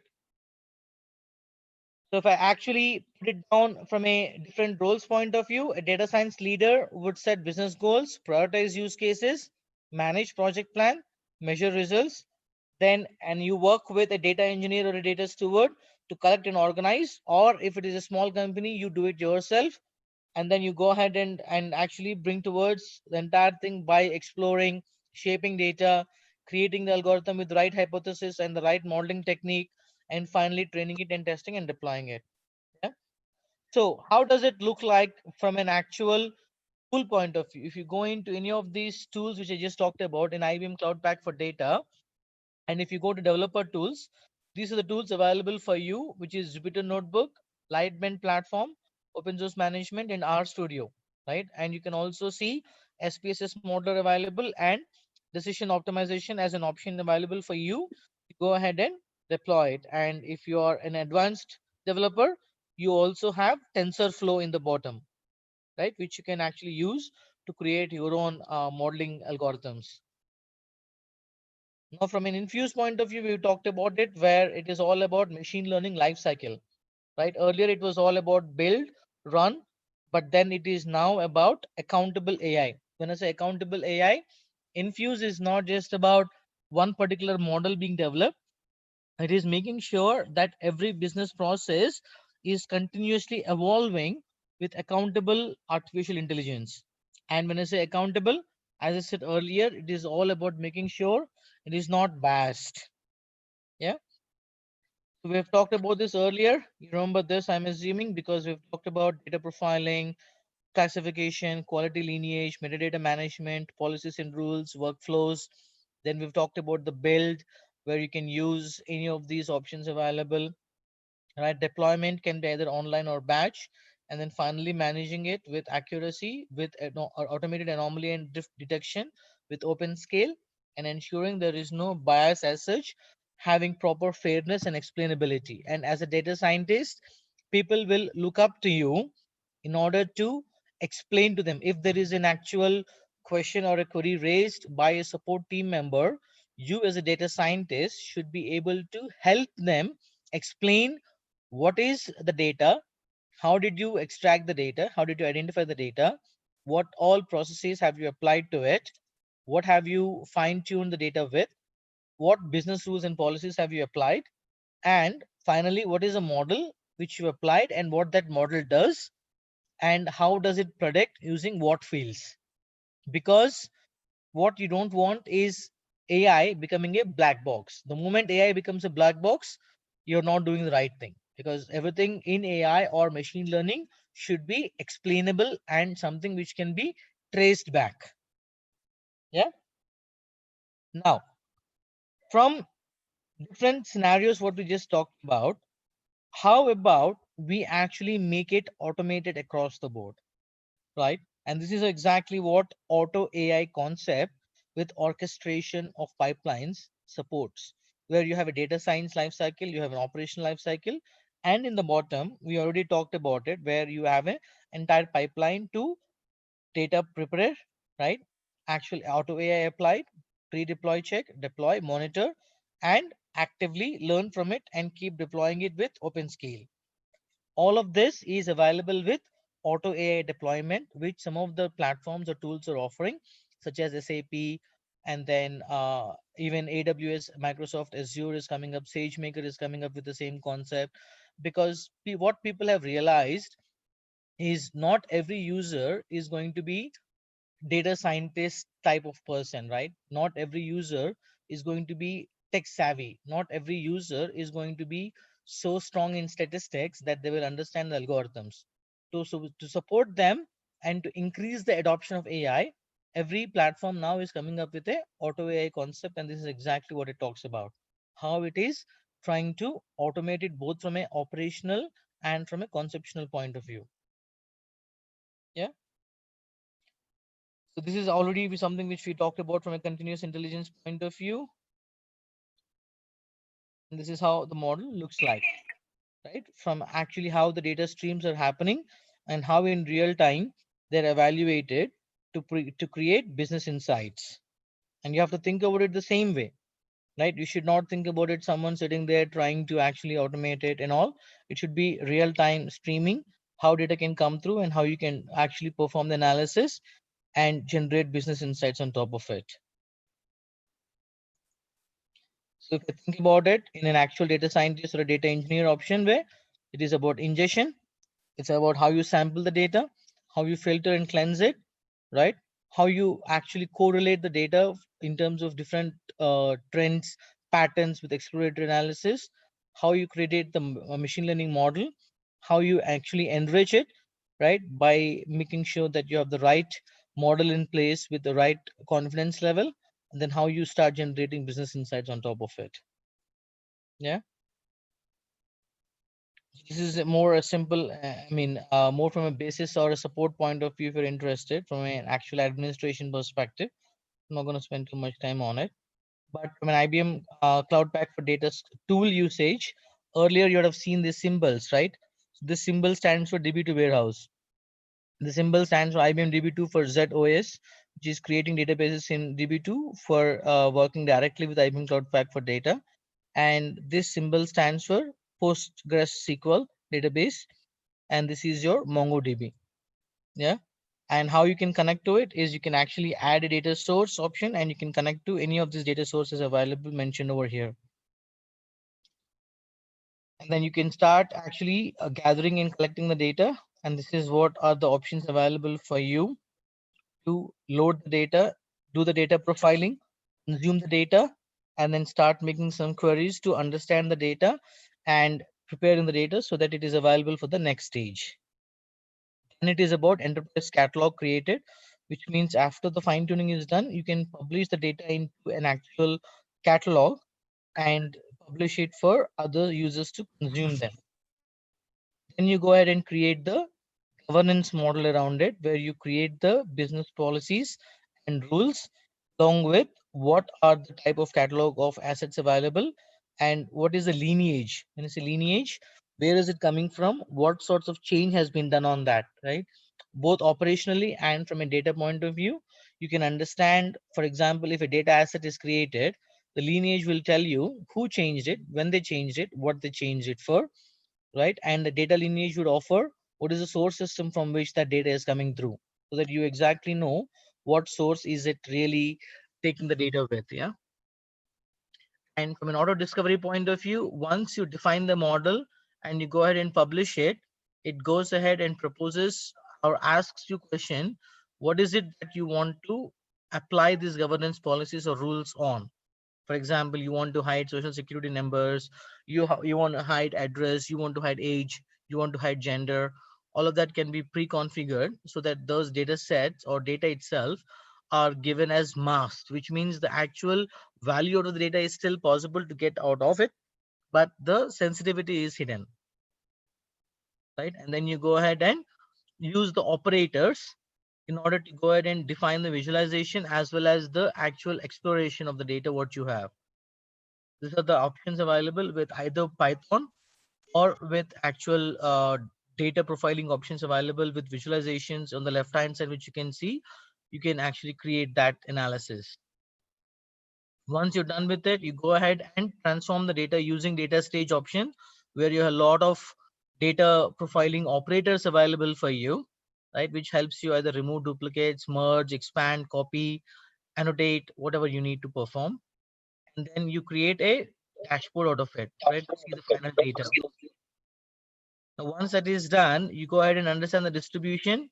You create a model using either Python or Scala or R, or within R Studio environment with R Shiny or R Markdown, right? And then you go ahead with IBM, even IBM SPS is also on the right hand side, which you can see. And then once you create the model, you train it, you test it, you score it, you deploy it,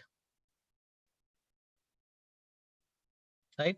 And then this is more about monitoring and managing, where you're making sure that you are ensuring the drift is not beyond a certain level, and you're also monitoring the system overall from a performance point of view.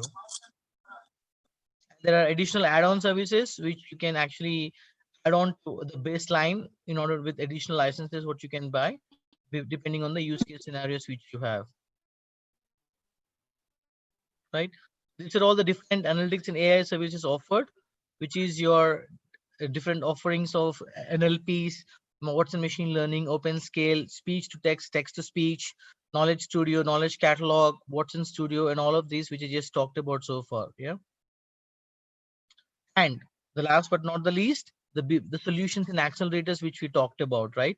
So IBM also, not only from an IBM product as Cloud Pak for data, but above and beyond that, has created multiple solutions and accelerators with regards to your financial crimes insight, financial services workbench, prolifix customer prospecting accelerator with regards to churn and retaining of customer, where they are predefined and available for you to consume. Yeah. And what you can see here is an example of what you can get out of it. So let me show you an accelerator available here with financial crime insight. What you can see here is the top. It can talk about your sanctions, payment fraud, insurance fraud, and surveillance conducting, right? So these are the type of use cases which are addressed through the financial crimes insight package available on top of Cloud Pak for Data, ready to be deployed. This is the type of solutions which I was talking about. If you are creating the solutions, clients would buy using that product because the product would already be there with the client, let's assume. But these are the solutions on top of which you build, which can be sold to the customers. That kind of summarizes Cloud Pak for Data. So let's quickly go on to SAP Data Intelligence. So what we have done so far is we have talked about IBM Cloud Pak for Data and what all use cases it offers. Let me very quickly take you through. It's a similar concept, right? I'm not going to touch base on the concepts of data intelligence as such, but what SAP has is Data Hub as equivalent to your pipeline from IBM Cloud Pak for Data. So whatever data stage we talked about as an ETL tool and IBM pipeline, that is addressed by SAP Data Hub, right? If you think about it as an actual framework, in the bottom half is what your system connectivity is there, your pipelines are there, you have SAP connectors, web integration, cloud data integration, machine learning operators, and custom code. Then you have the governance layer, which is your metadata management, data preparation, access governance, and then you have your orchestration, which is your pipeline modeling, workflows. Then finally, the machine learning content, which is your ML scenario manager, same as your IBM Cloud Pak for Data analyze section, where you're able to create machine learning models through Jupyter or for Python. Here it is an actual PAL algorithms which are available. And then there's a cockpit available for you to deploy it. And even Jupyter Lab, the same Jupyter Lab which IBM Cloud Pak for Data has, that also is available here because it is open source. Using these, you can create models and deploy them and start consuming it through SAP Data Intelligence for reporting perspective. So basically, the concepts remain the same. It's just a technology which changes, either IBM Cloud Pak for Data or with SAP Data Intelligence. And what you can see here are deployment options on what all operating systems this can be deployed, right? Now, once that's done, these are the actual SAP applications on the left-hand side or on the right-hand side, which you can extract the data and connect to it. Then once you connect to it, you extract it, transform it, you govern it, you create business policies and rules, and then you discover the data, profile it, and catalog it so that you can go ahead and deploy the model, which is the same process we talked about it with the earlier tool set. These are some examples of how data is actually brought over and consumed, right? These are all different connectivity standard connectors: read file, write file, remove, move, copy, right? HTTP client, receive email, even emails can be consumed.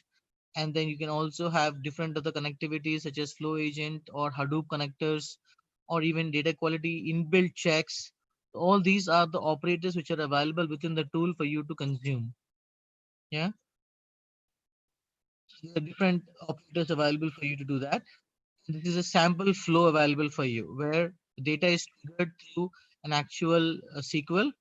It is pushed through an actual IBC input file, then into HANA, and then as an actual anonymization, which is making sure you mask or you delete any personal sensitive data, and then you upload the data, then consume it, and then push it forward into a layer where you can start analyzing the data on, right? This is an example further of what Data Hub can offer to you. Concept is pretty much the same in terms of governance, cataloging, and all. So the reason why I wanted to show these two is so that you get a flavor for it. That once you understand the basics, once you understand the concept, once you understand usage of this Python and RStudio, pretty much you can work on either IBM Cloud Pak for Data or SAP Data Intelligence with minimal supervision, right? Because learning a tool is not difficult as long as you get the concepts and understand what that tool is doing. Instead of picking operator from one tool, you'll be picking operator from the other tool, right? Hardly a learning gap of 2 or 3 months to learn a new tool as long as your foundation is strong. And this is the same exact concept of Jupyter Lab environment where you deploy the model, create the code and all that. right? So I think with that, I will open up for Q&A because that's what I had in order to discuss with. We have about 10 minutes for the Q&A session. So you want to start off with any questions in the chat window? Thank you, sir. Thank you very much. So really, it has been a wonderful session, sir, today. So it is pertaining to the data science, insights of data science actually, and its applications while machine learning applications are getting done using data science techniques, and in turn actually how it is highly useful for the student community going forward, and various job roles on the data science being mentioned. Really, it has been really wonderful, sir, actually. So I request all the student community to focus actually on the exactly the requirement and get skilled, so that they will be having a very bright future, sir. And also, what I would like to say, the kind of information architecture that has been explained, that is collect, organize, analyze, and infuse. So this is the thing actually to be organized while selecting any use case for any scenario. So all these things actually are to be born in mind by this current student community while applying the data science techniques, sir. So really, ultimately, whatever applications we are preparing through machine learning using data science techniques. So maybe clustering or using some statistical tools. So all these applications ultimately we are deriving AI, artificial intelligence actually. So for these applications, so the kind of explanation has been given from your end, sir. It has been really, I should say, it is really a very blessing thing for the student community. So I hope student will take this forward, applying the same thing, focus on the things that have been already shared from your end. So really it has been, we all are delighted, sir, to be a part of this highly wonderful session, sir. Yes. Now I request the student community, Yes. please raise if questions any from your end, or else you please just drop it in the chat box, so that actually they would be attended to for the answering it. Yes, sir. There are questions from students, sir. They have raised their Yeah, hands. please. If anyone want to ask any question, you can unmute yourself and you can ask the question, Amma. Otherwise, you can leave your question in chat box. Chat box better actually. Let them leave the questions in the chat box. They would be addressed. There is a question from Nafisa Afrin from CSC. She's asking about during analyzing the data, how to treat the missing values. So in every business requirement, right, normally what happens is when you sit down with the business users, there are dimensions identified saying what are going to be the main contributors and what are going to be the actual parameters or dimensions which are not going to be relevant. So before you make sure you apply or create any modeling technique, you have to look at the data as part of the understanding of data stage and identify the dimensions which are critical, which are not critical. And if these missing values are identified in the critical dimensions, then you need to work with the business operator, right? When it's a business operator with a particular business owner who owns that data, in order to get the inputs from them to say what values do we fill in there. Either they need to take responsibility and fill in the data, or they need to tell us what we need to replace those missing values with, so that the confidence level of the final output can be something which is acceptable by the business. So we as business analysts, we as data engineers, we as data stewards, we as data scientists can identify the data profiles, we can identify what is missing, we can identify the garbage, but the ownership still lies with the business, because business at the end of the day drives on what transactions are being actually generated, and we cannot assume what value needs to be populated. So either business will say, based on my experience, either the business will say, go ahead and populate these values with so and so, and which you take care of it in your initial data extraction and transformation layer itself. And if not, they will say ignore those records. So we completely remove those records from the actual extract itself, so that you don't end up with a model which is not having the confidence level what you need to. Yeah. Yes, sir. 5M7, please unmute yourself and ask the question. So there is a question from 552, sir. What are the factors other than improper data that may lead to biased model? So as I said earlier, as a data scientist, there are n number of ways a bias can occur, and hence you need to make sure proper analysis is done of what are the data scenarios which you are analyzing the data with, right? And also the assumptions which have been made in order to collect that data. Because in the example which I've given you, the problem they had they had was, they thought collecting a data from a particular region of 10,000 users is sufficient, but they never thought that the region itself also would have a impact on the AI model. So sometimes it's not just about the sampling of data, it's also about actually the semantics or the features or the demographics from where the data is collected. So for example, if you're depending on the type of business problem you're trying to solve, you have to ensure different models and areas are covered, so that all possible data scenarios are in perspective before you apply any modeling technique on top of that.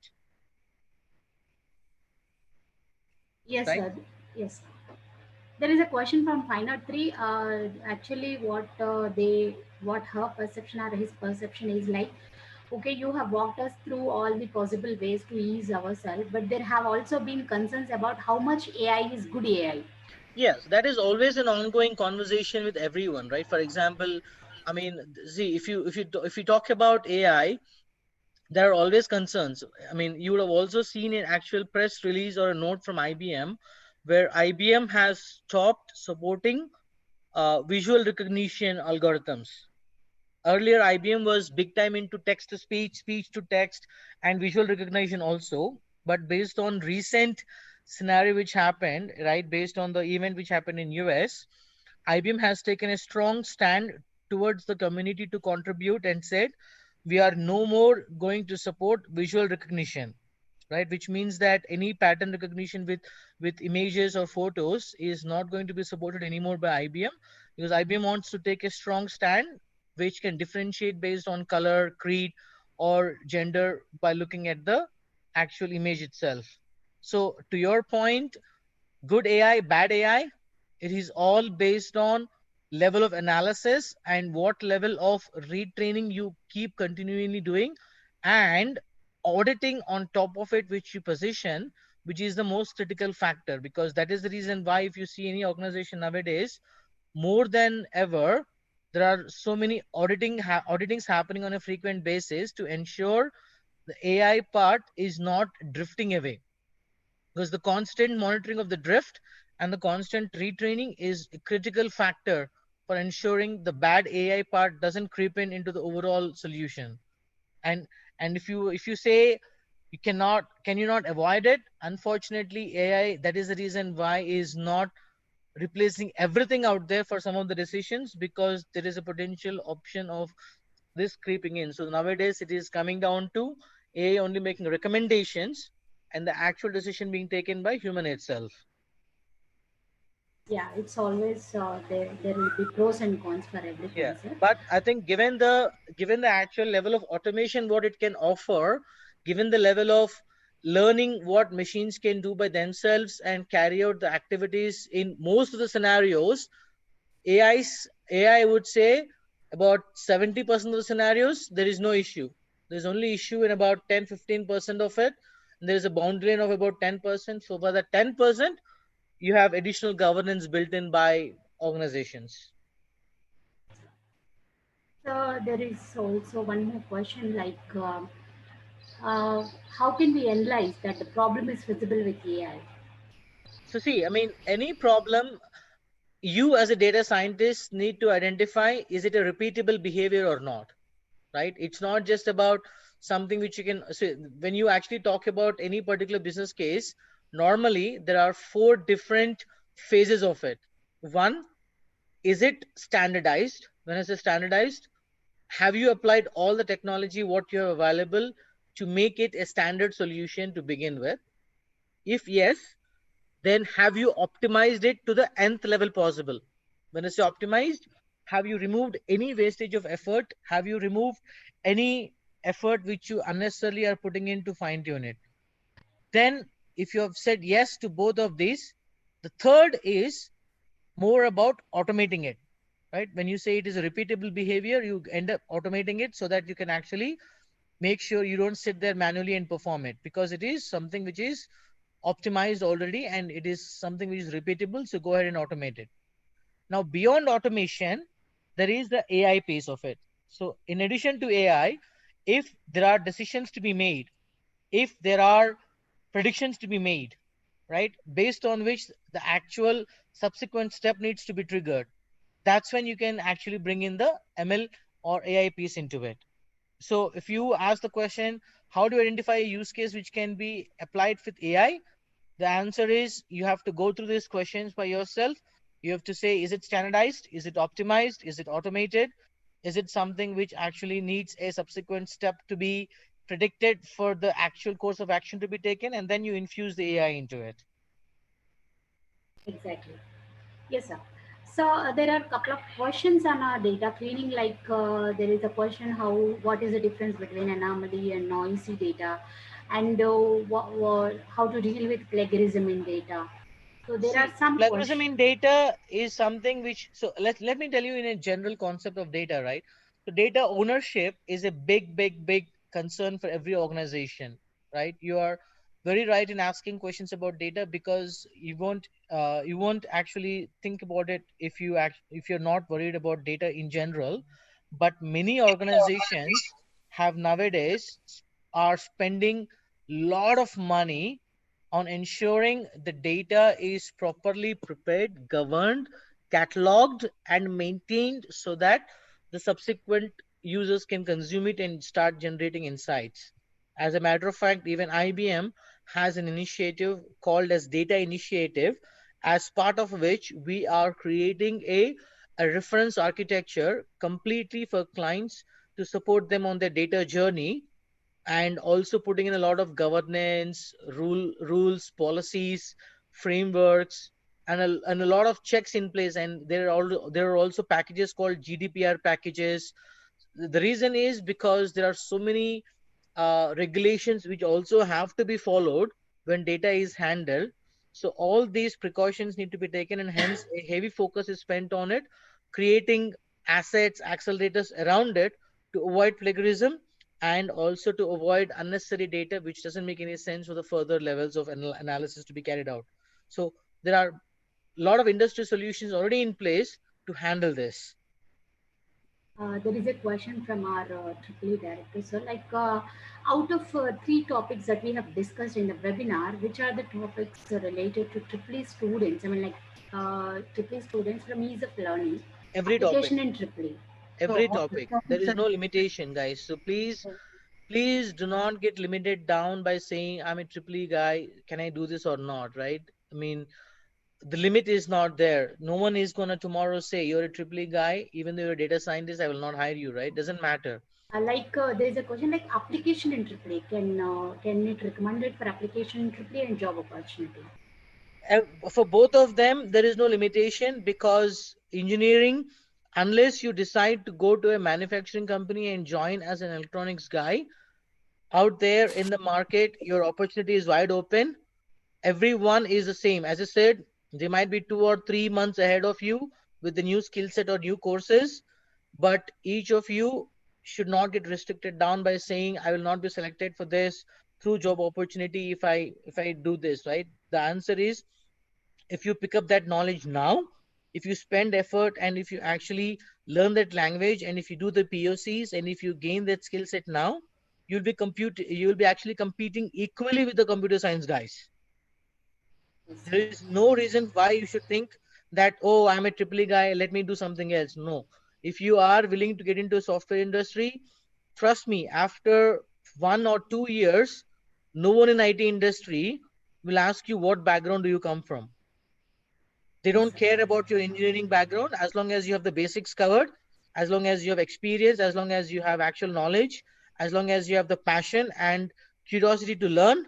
Everyone is the same. Engineering is just to get that maturity level of understanding what the industry is all about, having the use cases, and being a triple E or ACE. I would rather say you will have a benefit because computer science students are only limited to computer languages, programming, how the architecture works, and all. But you guys having ECE or triple E or mechanical or civil engineering, for example, if you think about it, you also can very easily understand the business case because you have the background of how electronics work, how the circuits work, what sorts of integration does it bring in, what sorts of actual use cases people might have. It's very easy for you to put in that knowledge to actually quickly understand the business case and bring it to a conclusion, right? Hey, just to add, as Dharma said, irrespective of your whether computer science, electronics, business knowledge is more important. For example, a triple E or any other electronics and communication, your business knowledge would help you in automation or in a machine learning. Those processes have to be developed. So never ever restrict your thoughts saying that this is a computer science guy. No.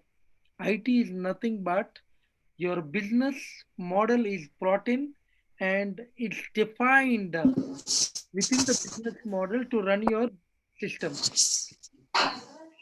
So, for example, SAP. SAP is nothing that a coding. The best businesses are run and based on the business model, the systems are designed.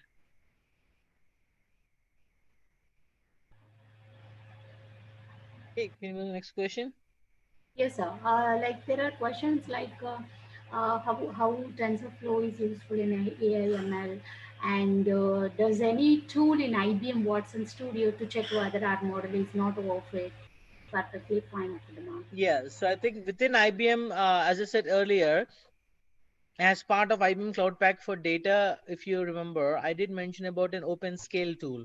What open scale allows you to do is after a model is deployed in production, it constantly monitors it based on the threshold set, right? And it actually generates alerts if you have exceeded the threshold beyond a drift value, which means your model is not working as expected, right? And it also allows you for self-healing and self-optimization if you build in the right rules. So there are different ways you can automate that part also, but using open scale alerts, you can define the controls and you can ensure you're not deviating from the model which what you're supposed to be working with, right? So open scale option is available for you to support that. Which And yes, go ahead. no, no. There's a question like which technology like Python is R is preferable for text analysis, text So there is analytics. no one or the other way of it, right? I mean, both the tools offer the same offering. I mean, it's just that R has a better library built in.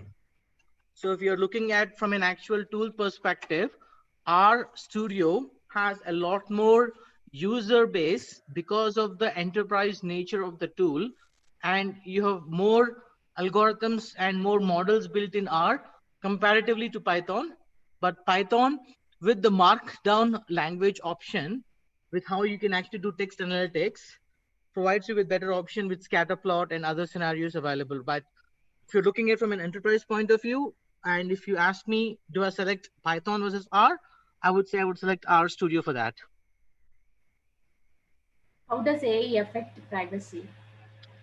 And that is exactly what I was talking about in governance section. Enterprises have major emphasis on it because GDPR is a big time thing in Europe, if you remember. And every country has a lot of regulations on how they need to protect the data, right, from a privacy point of view. So what is available in each tool is something called as privacy classification rules. which means that there are about 80 odd dimensions which are predefined as a business classification, where you can define it as a social security number or tax identification number or address or gender or age or so and so forth. There are so many different 80 plus dimensions available. When you load the data, it has a step to classify the business data. At that stage, you tag it to a business object saying that does this reflect a social security number or a tax number, or does this reflect address? The moment you do that, it is defined with a business dimension, and then in the actual business policies and rules section, you can put in a rule saying for these object, either you anonymize the data, or you mask the data, or you completely avoid the data being from shown. And that way, what will happen is your privacy is safe and you're not exposing data what others are not supposed to use. But it doesn't mean you're not able to run a query to show other dimensions based on that data. For example, if you have a requirement to say, show me consumption of my product with age group greater than or equal to 40 years. So from an individual user point of view, I'm not showing the age, but what I'm doing is, because the data is anonymized on the application layer, at the DB layer, I'm still able to access it, which means I'm still able to query it, but not see the individual details of it. Yes, sir. There are a lot of questions. All of these questions can be, sir, explained with another, webinar from you on any of the technologies like Python or text analytics as an application. So Sir, there are sir, so actually, many. in this Sir. connection, sir, I would like to extend our invitation for you, Sambasaro sir, Samamurthy sir, and Dharma sir, actually, to give one more session at your convenience in near future, sir, so that actually our students are having so many doubts, and also if you can kindly oblige in that way, so it would be helpful for the student community, sir. Actually, we have a lot many questions waiting to be clarified, sir. Please. Sure, Yes, Mr. sir. Kailas, we will plan for it. And Sir. what I suggest is you can have those questions listed down, and one session we will try to answer all those things. Yes, That sir. is, And there is a request from Triply and EC side also, like what is the sequence of learning to be followed in these three topics so that the student can able to achieve what he want to. So you can start off with the introductory courses available on the PTech link, which I've given earlier, right? You can go onto that link and start learning on what are the basics of data science, right? Basics of cloud and all that details. Once the basics are understood, then you can go on to any of the online free courses available on Python and R Studio, where you can pick up one of these languages, then download your Jupyter Lab, which is free of cost. And once you download the Jupyter Lab onto your laptop, you can go on to Scikit or Kaggle, right? Any of these communities, register for that community, start downloading sample Jupyter notebooks and Python scripts and R scripts, which are available out there. And you can start actually reading through them first, understanding the language itself on how they have written it, and then start writing your own small scripts, right? Take some small use cases, test each of the templates and start writing the code by yourself. That way you can easily pick up a skill and start using it. Yeah, down there in chat, sir has shared one link. Dear students, please go through the link and you will find your answers over there. And the stream of learning also, you can sequence of learning also you can find there. And there are a lot of questions awaiting. But as I said, I request Sambamurthy Garu and Dharma sir from Kailash sir point of view, and we'll arrange some session on the technology related to AI, ML, and cloud, so that we can explore much on that. Thank you very much. I must say it's very much informative, and whoever student join this session will definitely find a way to start their career in AI, ML, and cloud technology, sir. It was a very great emphasis, and thank you for providing such emphasis on trends in data science, machine learning, artificial intelligence, and the technologies used in these environments. Thank you very much, Dharma sir, for joining with us and for sharing so much knowledge with us. Not only students, as faculty, we also got to learn what are the technologies that we can concentrate in the upcoming curriculum, so that we can reach to some sort of achievement in data science and AI, ML, and cloud, sir. And also, I would like to thank Samamurthy sir for joining with us and giving his valuable time to us. If any conclusion remarks from your side, please go ahead, sir. So one final word. I'm not sure if you're interested. I don't want to say this, but maybe something for you guys to also think about. Triple IT, for example, Yes. is offering a 32-week program, right?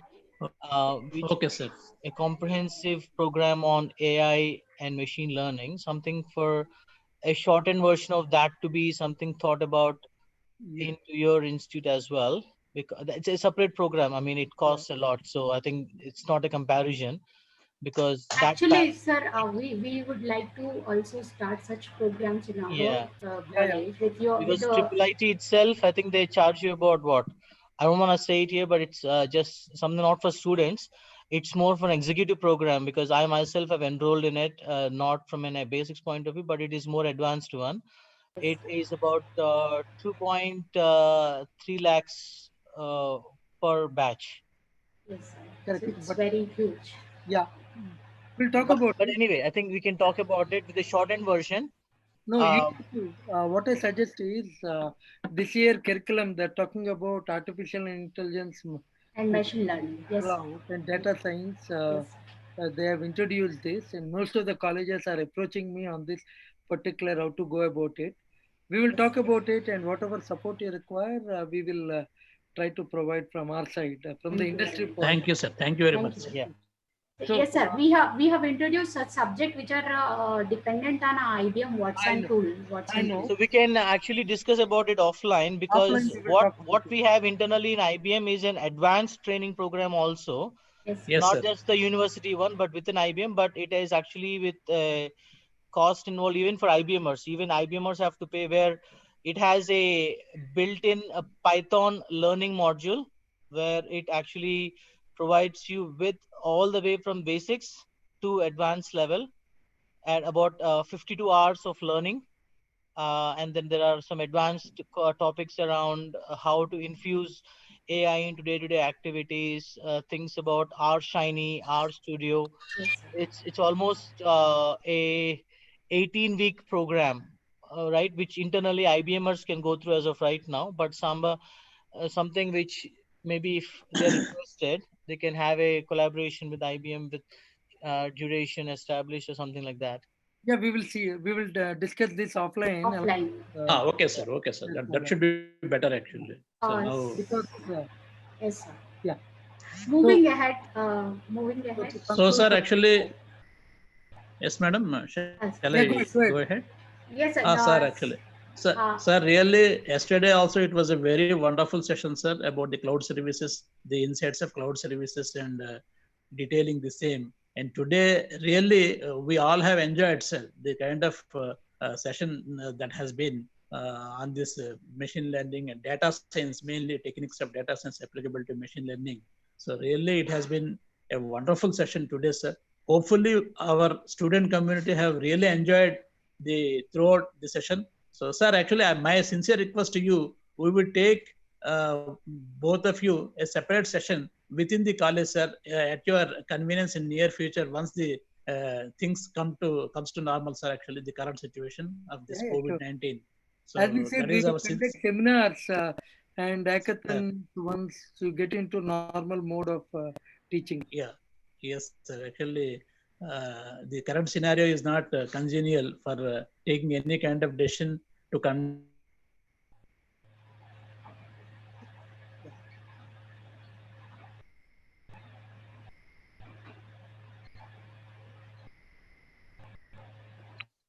conduct within the college. So my sincere just oblige us in that way. Yeah, sure. Thank you, sir. Thank you very much, sir. Yes, sir. So, madam, anything to Yes, sir. please? Yes, sir. Moving ahead, like I should mention about our director, sir, training and placement, Professor Kailash sir, that behind the success of MRCET, he was playing a key role, and he is playing a key role since 14 years, and continues in organizing the campus recruitment training and getting well-known IT manufacturing and production industries to campus fight for hiring and so on. There are so many webinars that he has planned for the betterment of these students. And sir, I request you to give some sort of, sir, awareness on these technologies. And also, I'd like to request you to thank our today's senior officials from IBM, sir, and So, conclude the madam, session. actually, thank you very much.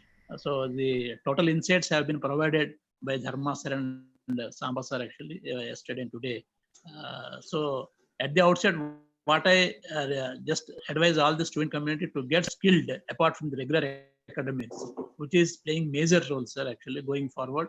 So now the current technologies like artificial intelligence, machine learning, deep learning, and also this data science. So these are playing the major role in every business industry, sir. Wherever we go, whether it is manufacturing, whether it is any other industry, aviation industry, hospital management. So wherever we go, so these technologies are playing major role to advance these things to further levels, sir. So I just actually we would be taking your valuable inputs so that actually we will see the enlightenment of the same among our student community and take the things further. So that is my feeling, sir, at this point of time. So I am really grateful to you for your valuable time. We appreciate your valuable time, sir, for giving this particular webinar sessions yesterday and today. So going forward, we would like to take more your services, sir, actually at your convenience always. So that is the kind of request what on behalf of Mallaradi College of Engineering and Technology, I forward stuff from my end. So really thank you very much for giving us this valuable webinar sessions yesterday and today. So thank you, Samba sir. Thank you, Dharma sir. So thank you very much, sir. Thank you. Thank you. Uh, So, Thank you. From my side also, I would like to thank Samba sir and Dharma sir for joining with us and giving their valuable time. Sir, any conclusion remarks from your side, sir? Samamurthy sir and Dharma sir? So, students, hope you have understood the concepts of artificial intelligence, machine learning, cloud, and data science. I know that 4 hours of session you will not able to grasp everything, but these are the Yes. concepts, and this is what we are doing in IBM, and what the clients are looking at us. So we just gave you an overview of these particular technologies, and we wanted you, as I said in the beginning, this is the future. Now it is in your hands. You have to get trained and be ready for tomorrow industry requirement. If you don't think on these lines, you would be obsolete and you would not get any opportunities to get into. So as we said during this, your academics should continue. At the same time, start thinking about these new technologies. Start learning now. uh, Thanks that these have been part of the curriculum now, but over and above the curriculum, you have to get trained. That's more important. Spend Yes, your that's time, most important. spend your time, leisure time on these to get these trained and be ready, Sir. whatever is required. At the beginning of today's session, my colleague said in the morning, the current situation, COVID, every industry is now looking at this solution and started adopting it, and they're running their businesses now. So this is the future. To conclude, learning never ends, and this profession requires like upskilling ourselves for tomorrow's future. Be prepared Yes, sir. for it. So I wish all the students and the teaching staff happy learning and best wishes from our entire team of IBM.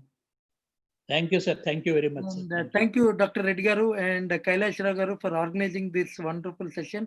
To get this team, we are so much motivated because 1,000 plus, 1,200 plus students along with your staff have joined, and we really enjoyed. And we are always with you for any support required from us. And as wanted by you, Thank you, sir. and Thank you very can much. summarize your questions. We will get into one session, and my colleague Dharma will try to answer all the questions what students and our your staff has. Thank you very much.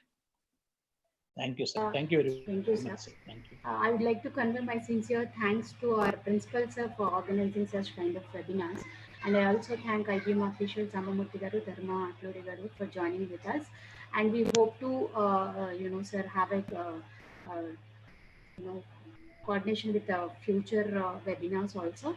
And I would like to thank our director, sir, training and placement, Professor K. Kailash Rao, sir, for so encouraging and for so into organizing this kind of webinars.